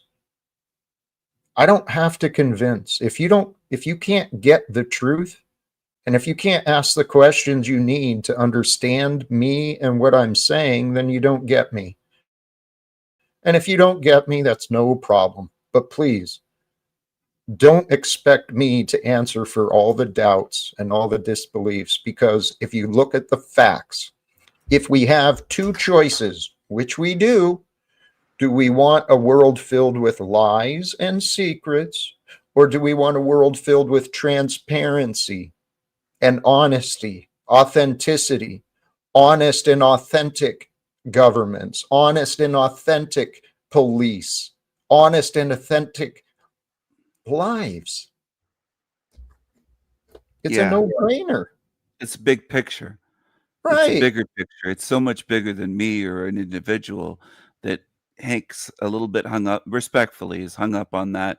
But you know, it's great. There is a silver lining. When Hank leaves, he donates money. So Hank, that's I don't know. That's this, I positive. know. This is the thing, though. I don't like that because Hank is very generous, Hmm. and I certainly don't want to be rude or coming across as disrespectful, especially to people who are positive and generous. And Yeah. Hank has been very supportive And I with me meant for that as a quite a while. compliment, Yes, respectfully. yes, Hank I know you is did. donating, and that's a positive. I mean, I don't Yeah, have hatred for the guy. I might disagree with him on Zionism and that sort of thing, and he does like to donate and talk about me and King Stephen this and that. I find it amusing. It doesn't get under my skin. It's fine by me. But yeah, yeah, it's a positive. He's still supportive. he is. And here, I am convinced. I could be wrong, guys. I could be wrong. Maybe Jack really is nothing. And actually, the past few days, I was humbling myself to this. Maybe I'm not an activist. Maybe I'm not there to be in with Donald Trump and Congress, but I know these ideas are. So maybe this is my greatest purpose.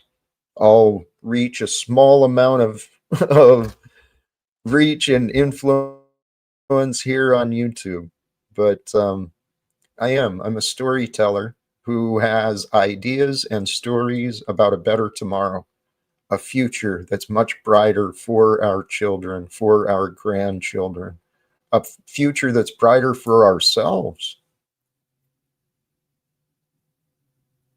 I Yes. am And here. there's nothing wrong with being a storyteller. No, As you said, there's nothing wrong with people having different roles and at different stages of life as well. We're not all here to do the same things. We're all different, and we all have kind of our different roles in life. we do. Um, Lawrence, our blessings to you. Hail to the Almighty Prophet Jack Talcott. Trust that I am well. Blessings and thank you for the support, the encouragement. I have wondered. I don't self-claim. I'm a storyteller. Okay, that's what I am. And sometimes my stories are just long-winded and friggin' boring. Sometimes it seems my stories have no point at all, but that's who I am. I have wondered though, especially when I kept getting approached by the Latter-day Saint missionaries, how does one know if they are a prophet or not? Now, I don't claim to speak for God, but I do see signs and I wonder, is this what God is saying? God works in mysterious ways. God can be sneaky. So sometimes it's up to us to try to determine what's going on and read between the lines and figure things out. We're in a tricky place. Yes, Stephen, we are. And Ligmail, the Bible tells you how to know. Years ago, I would have dismissed that. I said, yeah, whatever. The Bible tells you a lot of things. In my personal experience, my life fell apart. And so I started leaning into the ideas of what if? What if there is a greater purpose? What if there is a higher power? What if this stuff is real? And I started trying on, right? The ideas of what Jesus was teaching. Not so much the orthodox of the Christian church. I tried that on too, but it wasn't real comfortable for me. I wasn't appreciated or welcomed. But when I started trying out what Jesus was saying, trying the philosophy on, you see the value in forgiveness. You see you see the true benefit of faith. Even if it doesn't come out how you want, even if God's will is different than your prayers, if you can maintain hope and faith and love, well, then you've got joy and comfort and inspiration. You got everything, man. Amen. Ligmail, that's Andy, isn't it, in the chat Yeah. room? Yeah, Yeah. I remember that guy.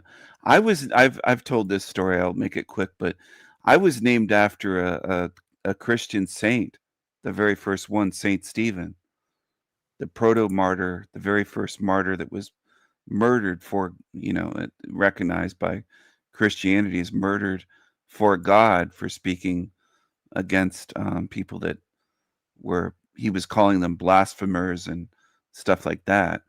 And an angry mob stoned him to death in the streets, throwing stones at him.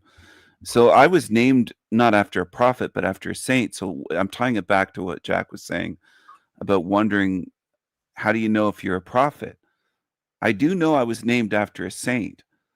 So I do know that my mom believed that there was going to be something about me that was rebellious and named me after Saint Stephen. So she told me that. She had a feeling when I was being carried in the womb that I was going to be someone that was rebellious and piss people off and provoke people by speaking truths they didn't necessarily want to hear. And I mean, I've done my best while I'm here. I haven't caused them to murder me yet, but I've provoked people in various ways quite a few times in my lifetime. So maybe there is something to that, to wondering about if one is a prophet or a saint, things like that. It is something to wonder. It's ideas I never thought about in my past. I really didn't. I felt unworthy, unspecial, unloved, unappreciated. I worked hard and I tried hard, but this, doing great, and I think this is in line with what you're saying too, to some degree, Stephen. Before, when you were young, there was images and ideas of you that were here before you were. And Yes. Yes. God must see something in me that I can't. That's what I found. That was a conclusion I came to when my life fell apart. I was failing every direction I turned. Everywhere I failed. My failures have brought me to my faith, okay? Because it's been unbelievable. But every time I turned, I was being rejected and misunderstood, and I kept losing, kept getting hurt. And I was like, why? Why? Screaming at God and screaming at myself. And then I finally, one day, I humbled myself and I said, you know what?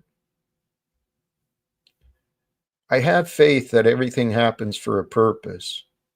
And so that means God must have a purpose for me. And if God's got faith in me, then I can have faith in me. Yes. And God, failures can and do bring one to faith quite often in this life, as you said. Failures can bring you to faith. Some people would say that's counterintuitive or they might not understand, but it can work that way. And also, every time Hank makes a donation here, an angel gets his wings. That's another thing that I think is part of God's overwhelming, overarching plan, where there is a plan in place. I just don't think most people see the beauty and the complexity of that mysterious and magical plan. That's the goal, though. If we can, and I believe we can, I believe God has given us all the mental capacity and the ability to imagine, to project our mind, our perception. We can project our consciousness into the higher realms and imagine the view from heaven. We can't see all the details. We're not God to that degree, but we can, through the power of mind, the will of intention, we can project our mind into the shoes of another. And that includes, you can project your mind into the right hand of God to see the perspective that Jesus might have. And I've I've done that with myself. I've said this often. It truly is the path to inner peace. Often through your day, ground yourself with your breath. Breathe your breath away so that your body truly is an empty, completely empty vessel. As you clear your body of all your breath, right, a single long exhale, and then you realize in your mind you'll likely find a silence. That's what I do. When my mind is still here beyond the breath, there's a stillness. And in that stillness, I find connection to God, to the divine, the peace that is eternally present.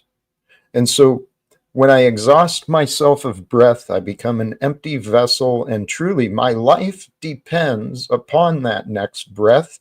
I can't sustain myself without the breath. So I allow God's love to breathe me.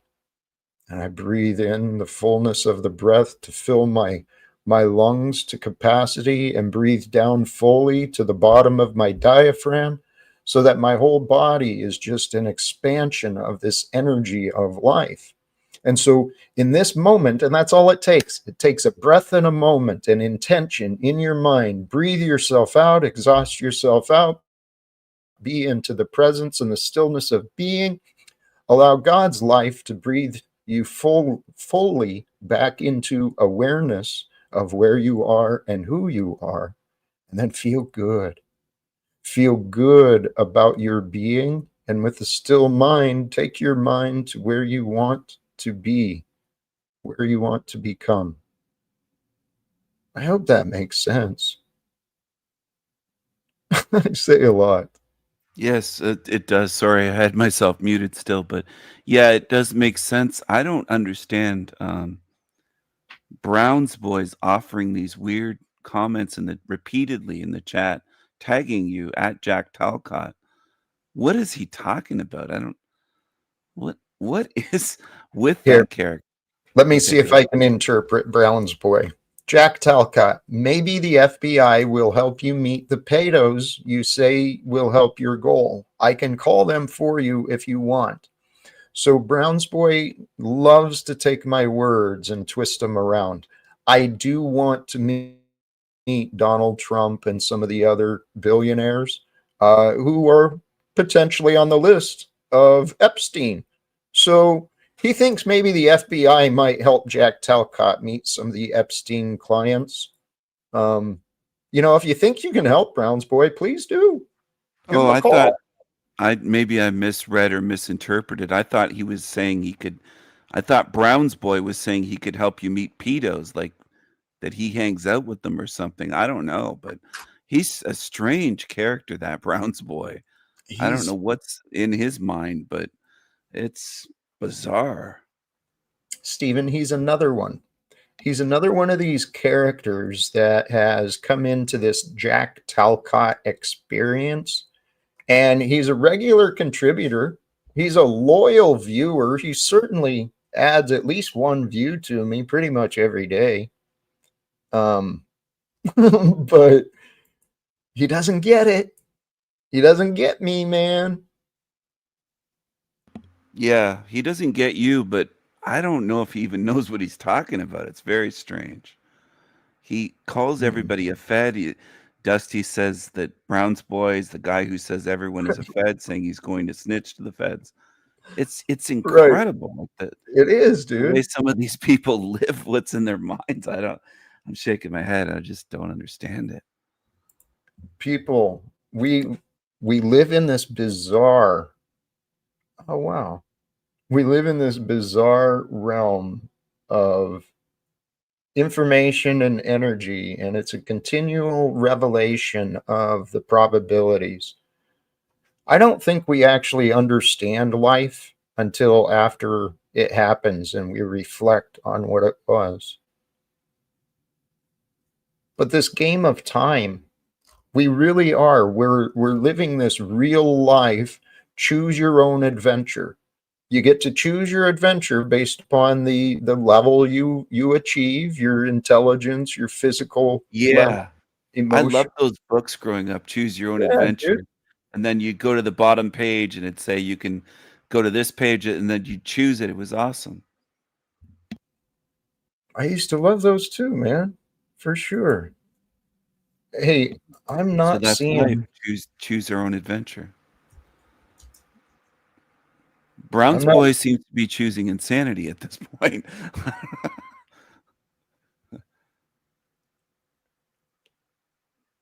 October 12th. Sorry, Stephen, I got distracted, and I appreciate. It's okay. No problem. Um, there it is. What the heck? I was looking at someone offered a chat. I had to go to your channel. Oh man. Hey, thanks for that feedback, Sammy. So nice. Where did this Golden Renaissance Productions gave a heads up. Jack, world-renowned Truther Cop is going live soon. You should dump your audience. For the future, I'm not so good with people telling me what I should and should not do, but I could forward redirect the audience to a Truther Cop live stream, but I don't know what it's about. What is that? A diss track, son, for Record Player Earth. It's flat mostly, but also not. Does that sound? I mean, I could. That sounds like more insanity and chaos. I mean, That's what it sounds like to me. I right? don't even know what that's about, but I think that guy came here just to try to get your audience. He's not here to support Jack Talcott. So I wouldn't send the audience there. He says I get to. Hey, we got another guest showed up, and welcome, Powder Dusty. How are you, brother? Oh, I'm good. I'm just here to announce that I'll be selling lessons on how to manage Jack for people like Truther Cop who might want to, might want some help on this elusive somehow subject. Dude, you could give a class, and I'd be willing to scholarship some people, man. Yeah. I mean, I'm down if you're down. I think Brown's boy needs it as well. It was like a 2-day seminar. I think it was like $375 a head or something. I'll have to get back to Katie and then let you know how much it costs. Do you think Chuck could pass that? Do you think Chuck would be able to do it? I think that Chuck could learn enough to pass the test at my course. Okay. But then I think that when he got into reality and had to implement it, that he would not implement it. I think you're right. That's probably, you know what? That's a good assessment of the student, of the potential of the student. I can respect that. I can prepare him to pass the test, but beyond that, he's on his own. I could envision Chuck taking the multiple choice test at the end and guessing a lot through it, like Jack would, like this, just taking guesses. You don't really need the course, Stephen. Like you already can manage Jack well enough. I'm a master. I agree. I've mastered the art of get ahead of managing yourself. You can still learn a few things, but yes. Even for me, there's room for improvement. Yep. But you've picked it up pretty well, and that is something, Powder Dusty. You've done a good job of trying to read me and understand me. Young Landry's got a long way to go. I think that it would be fun if me and Steven and Paul worked and collaborated on a managing Jack Talcott course. Dude, that could actually be pretty friggin' funny and hilarious. And you know what? I would support that. That could be good. I don't know how. How would you even get that ball rolling? We couldn't even schedule the first fucking thing. No, you couldn't. No matter what you offered, I think Paul would throw a wrench in it, unless he decided. I don't feel safe there.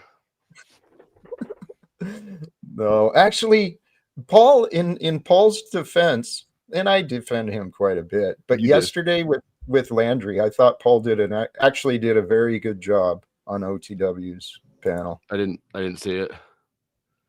Truth Truth or or Cop, Cop? are you here to enroll? You should. Truth or What- Cop.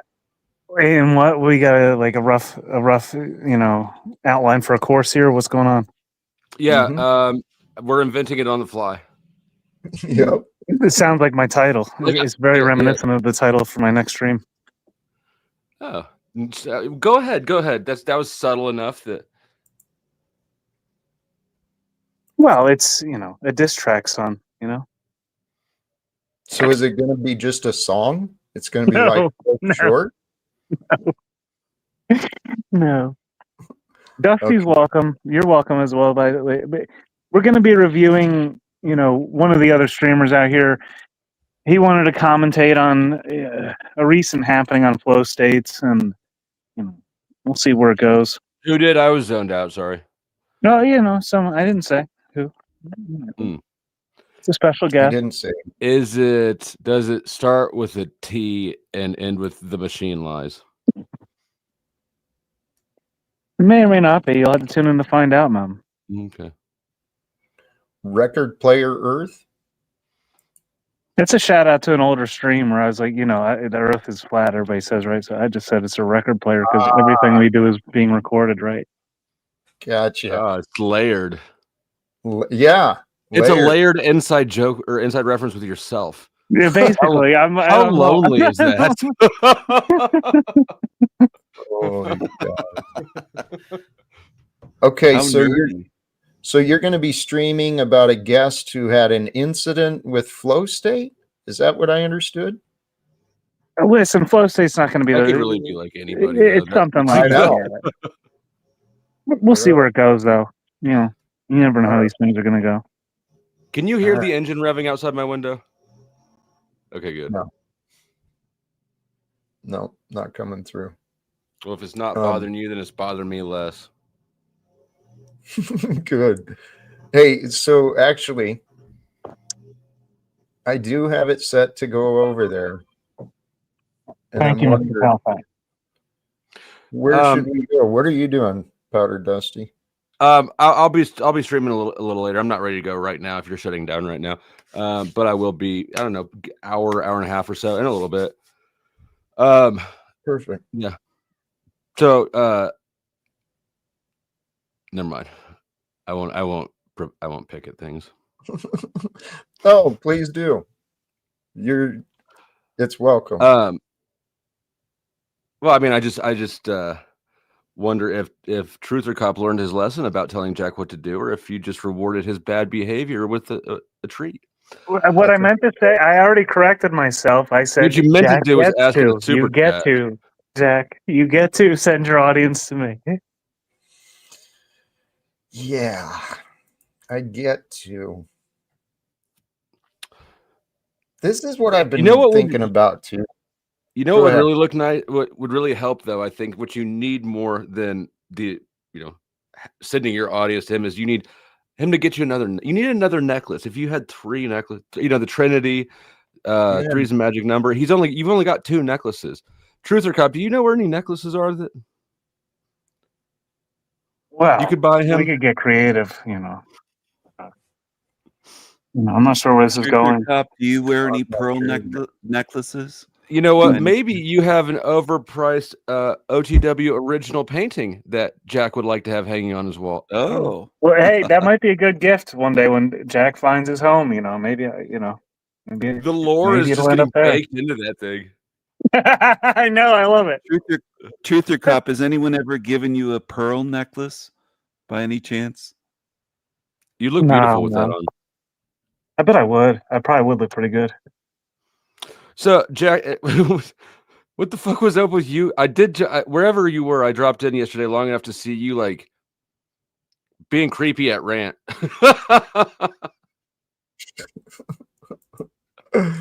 Fucking Rant. He's a hoot. I think I was on OTW. Yeah, I was restreaming from OTW yesterday.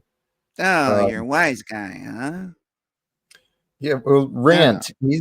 He's an interesting character. I had to clip it. Listen to what Jack said after Rant cammed up.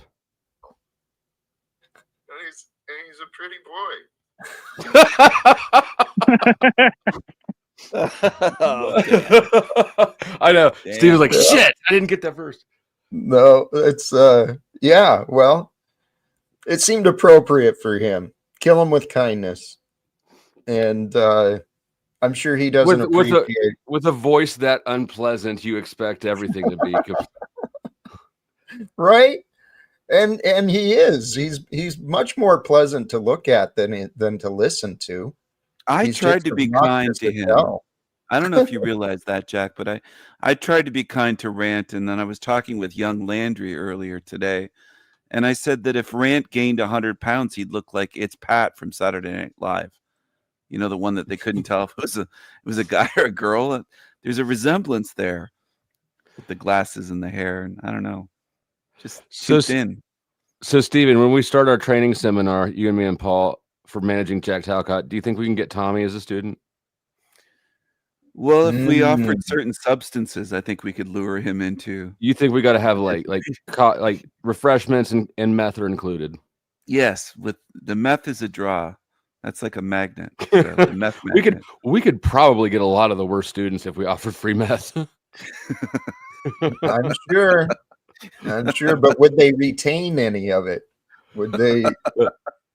They'd retain your catalytic converter and some of the refreshments could just be from things under the sink that have skull and crossbones on them. Just you'd have dilute like them with 1,000 chargers coming out of the wall. Everyone's trying to charge their phones at the same time. I don't know. Maybe that was too Meanwhile, refined. People are stealing the copper out of the cables. Sometimes. That might have been too refined of a tweaker joke. I forget that not everybody. You're lucky to charge your phone in time.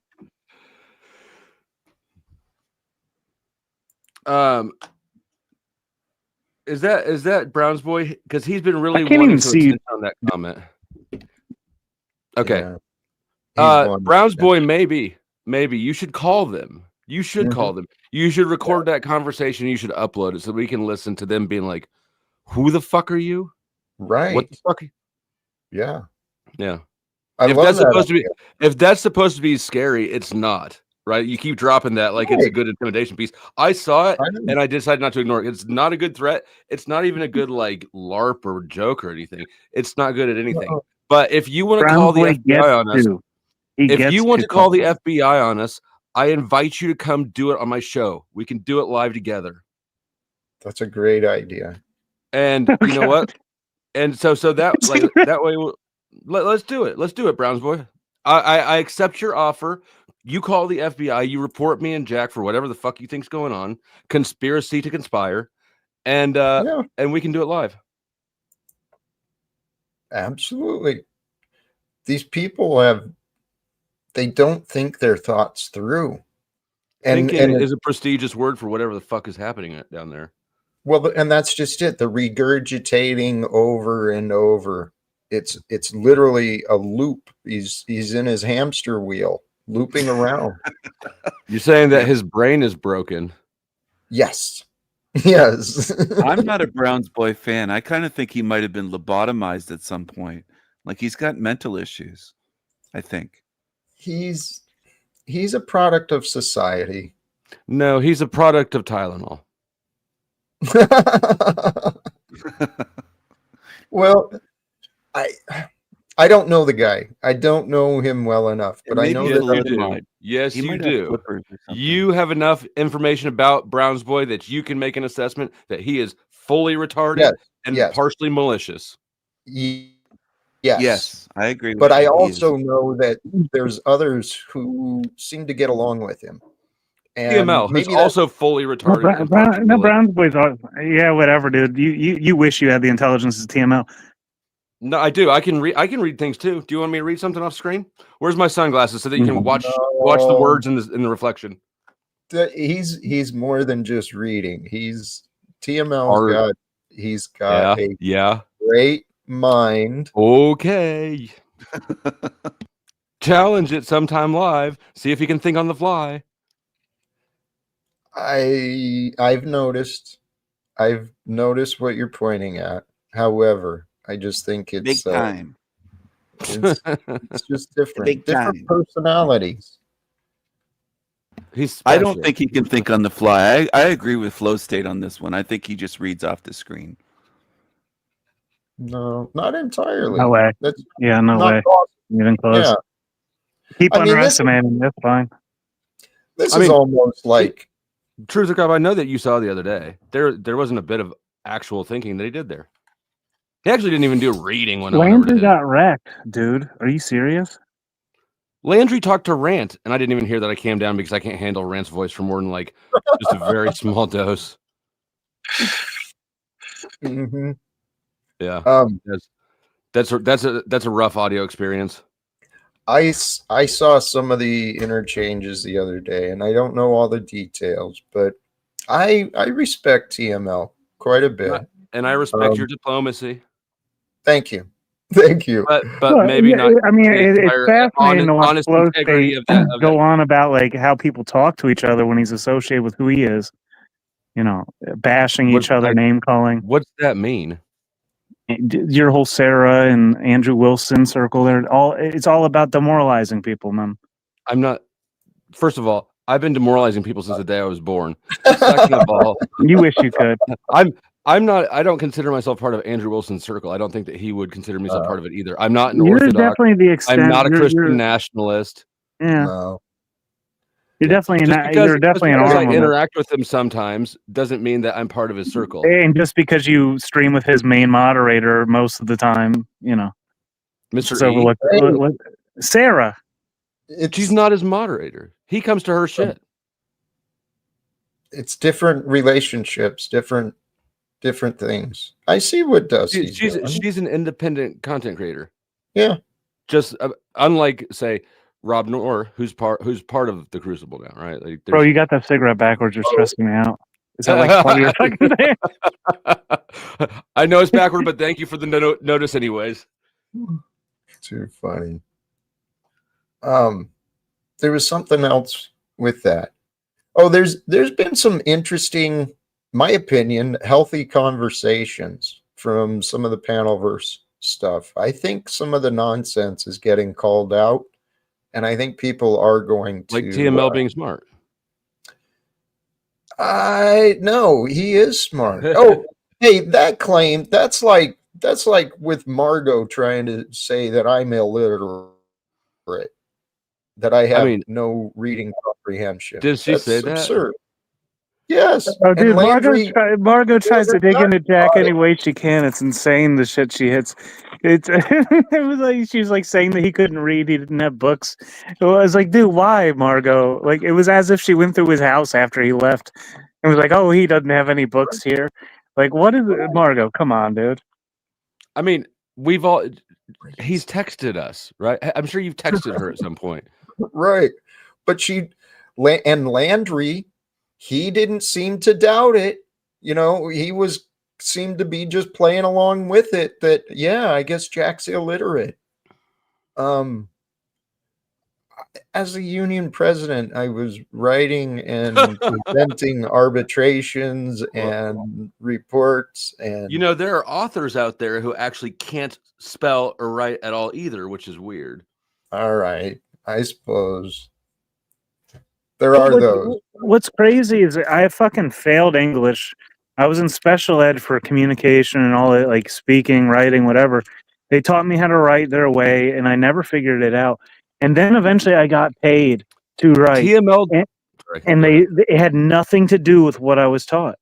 Had nothing. They were like, write like as if you weren't ever taught. Like it was write like you're speaking. Yeah. TML hasn't been to college. He didn't teach college. He's been to college. Yeah. You kidding me? He doesn't have a degree. I don't know if he has a degree or not. But he's have a degree. I know he does not have a degree. Ask him. He'll tell you. Well, I'm sure he was friends with a professor.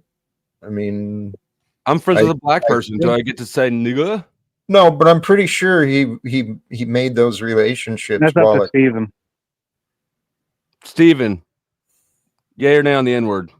I will give you a pass. I will give you a pass. Okay, but knowing a professor doesn't.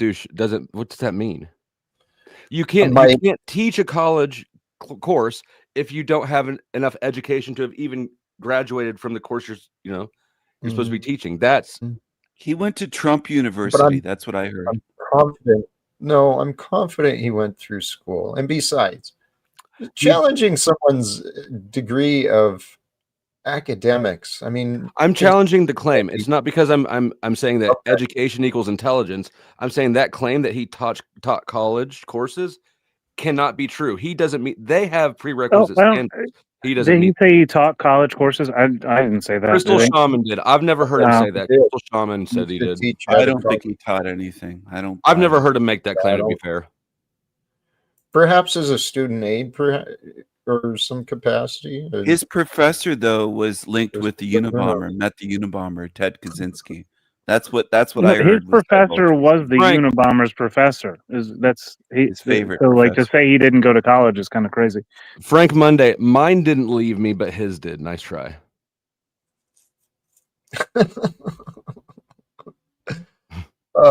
Anyway, all of us have our different talents. Did Frank leave him too, or is he gay? I was just assumed he was gay. Like last time I saw him up here in your panel. He's sitting there with like his open shirt with his chest out. Yeah, he's gay. I think he's gay. I think he is too. He's married. Frank, are you gay? Frank Monday? He's in the chat. We can ask him.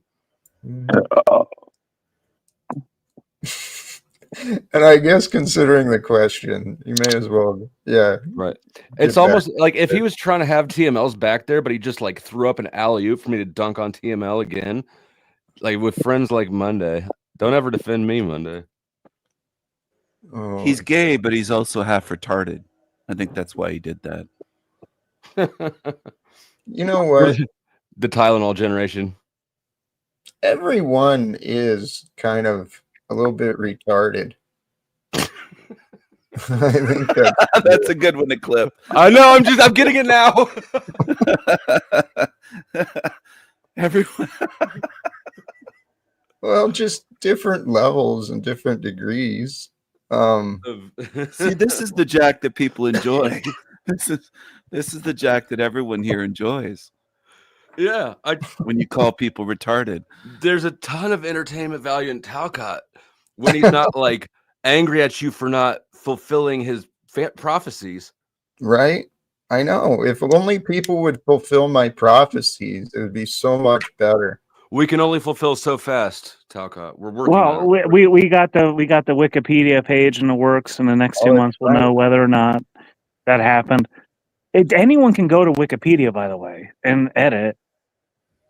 It took me like 30 minutes. It was like. No, I tried to make a Wikipedia for Chuck, and they rejected it. For Chuck? Yeah, they said they said it didn't pass. It was not good enough. Frank, being a good talker is a pretty good indicator you have a good mind. I agree. It's a really good indicator. I agree indicator. with Salty Siren. She said his teeth certainly aren't straight about Frank. He's got the crooked grill. He's got teeth going. It's like his teeth are throwing up gang signs. They're going every which direction. They're throwing up gay signs, I think. Like gang or gay. They're crooked, so that he's crooked. Not the only thing crooked about me, right? That's the message you send in. Do you want braces, Frank? No, I want people to know I'm crooked. He claims he's from Compton. I don't know if you realize that, but he claims he grew up in Compton. He's the only Jewish little guy that made it out of Compton. He made it to China. I didn't want to make it about the Jews. They talk about their crooked noses, but you don't want to know the other thing that's crooked about them. You know? I don't hate the guy, but he thinks I tease him too much. He cries about it sometimes on his show. Who does? What? Frank Monday. He cries about me sometimes. There's also an imposter that he thinks is me. It's not me. I don't go around with the crescent moon and a star of Islam called the Insanity Machine. That's somebody pretending to be me. So Frank gets riled up thinking it's me. Machine Lies, if you want to test compare brain lesions, come on up, buddy. Let's see how you think on the fly. Well, we can. Well, Talcott's one. Well, I don't want to take Talcott's show. I'm sorry. Let me check with Truth or Cop first because he's got a schedule for this audience. Yeah, no. Yeah, I do, yeah. Well, I keep pushing it up because I want Talcott. He's scheduled after me, whatever. I want you to finish your show. You know what? Have you ordered him a necklace yet, though? Off of you got that What kind of necklace you want, Talcott? It gold better one? not include pearls. Okay, gold. All No right. pearls, just gold. 24-inch, preferably. Cuban chain. Cuban link chain. 14, 24. What kind of carats are we talking about here? 10. Actually- 10 is fine. Actually, go back to some of my earlier videos, and I used to have a real cool necklace. All these different Someone stones. snatch your chain? Yep, this stone lady. I took it in for repairs, and she never gave me my stuff back. And then she said she did, but she didn't. What the fuck? Like Landry with the hard drive? Similar to that, except that was weird of Landry, and I never did get an answer why he was so worked up about getting that out of his possession. Probably for this exact reason, like what I just did right there. What's that? Because he has it still, so I was able to No, provoke it. Oh no, he doesn't. no. Okay. Mr. Pie has my hard drive now. Oh God.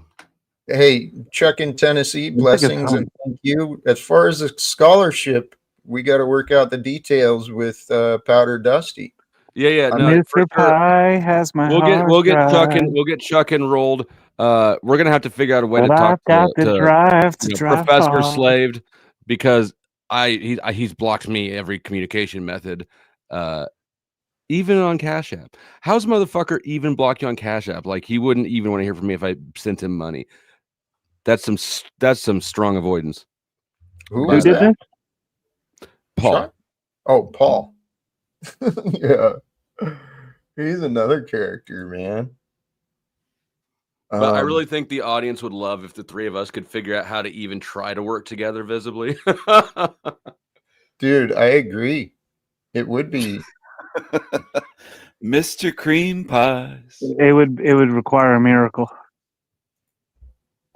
I bet I can. Yeah. I bet I can take a bunch of Xanax or something one day and just like numb the fuck out. No, I probably can't. But for why? So that me and Paul and Steven could work together. Oh, that might have to take something. Here, I just happened to see our friend Hank is sharing this. So for those who are interested, Shout out to Hank and Joe Cool. What's Woo, up? woo. Absolutely. What's Shout up? out to Hank. Hashtag autism Hey, awareness. Hank's, Awareness. Hank's a Hank good is the mastermind behind the scenes of this whole panel verse. Well, his debate prep, no secrets, #2. I mean, this thumbnail. I don't know how to bring it Is up. he debating you? Yeah, I was wondering that. Is this a breakfast Yeah. taco thing? What is this? He, I guess he's preparing to debate me. And he's got the no secrets bingo cards. So Hank's doing some good work over there. If you guys are interested, make sure and check him out. I don't know why he wants to debate me though. Mm-hmm.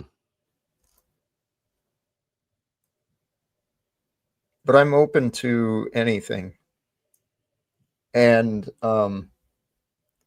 actually, I am thinking, Truth or Cop, are you ever going to start your live stream? Oh yeah, I'm literally starting it as you. Like I just clicked live. I'm gonna play like this video and then it's going. Well, perfect. Everybody down here. I'm going to start shutting You down. should juke him out and redirect to Hank. Fuck you, Flow State. Oh, I'm sorry. I'm just kidding. Don't do that. Don't do Truth or Cop like that. I could send it over to Paul too. That would be funny. You should just send it to nobody. No, let's not do Truth or Cop like that. Truth or Cop at least put in the time and the effort to be up here, and absolutely. And so, and I worked on your Wikipedia page today, dude. That's right.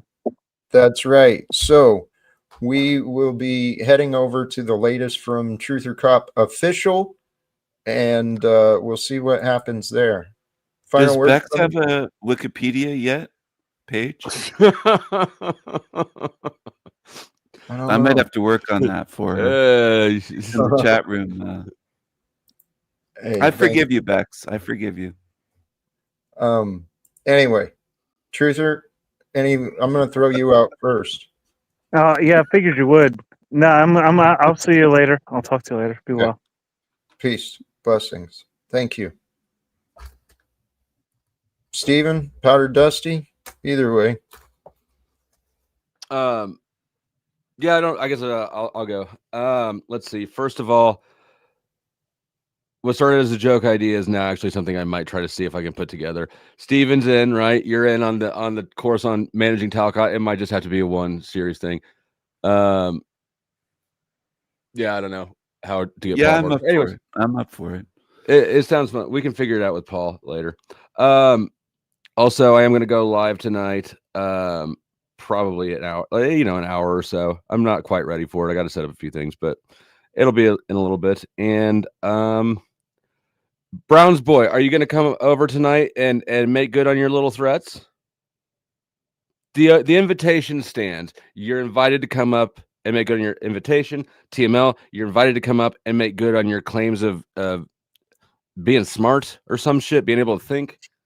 My channel is basically always open to people, but they don't want to come talk to me just about me.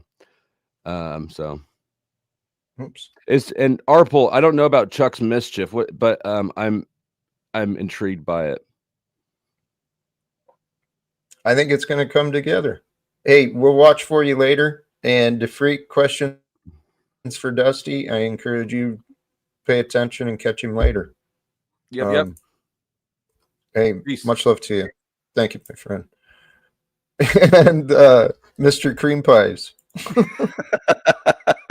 Well, Brown's boy accused me and others of being all actors. Full disclosure, I'm making $1,000 an hour every time I'm here. It's all an act, Brown's boy. I'm just an actor on here. Obviously, you figured us out. And I hope everyone has a fun day today. And bless you all. God bless you, Jack Talcott. God bless you. Hey, much love. Thank you, Stephen. Appreciate you joining. Brothers and sisters, to all who tuned in, who joined today, thank you. Having a little fun with the thumbnail, with the image, just some church-ish services, some fellowship, some praise. We covered a lot of different topics before even dropping the link today. Talked a little bit about higher conscious living, subconscious living.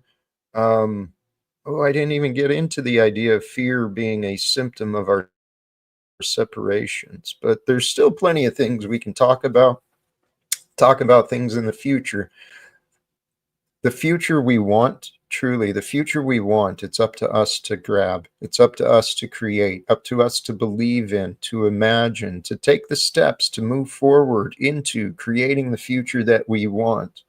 But if we stay trapped in this pattern of low level thinking, limited thoughts, constantly reacting, constantly fighting, constantly looping, doing the same routine day after day after day, and I know the appearances of me. However, that's also why why I took a couple of days off from the streaming. I expect I'll be back soon in the future, but there are some changes coming. I am working on some different things for me. And if I succeed, if I can get through on some of these paths for me, well, the rewards are for us all. Brothers and sisters, the world of love, it's here for us all. I'm going to wrap it up there because I'm feeling myself drifting away. We're going to head over to Truth or Cop, share some love, do a subscribe there if you have not. Until next time, choose love, peace for everyone, and live without fear. God bless us all. Peace.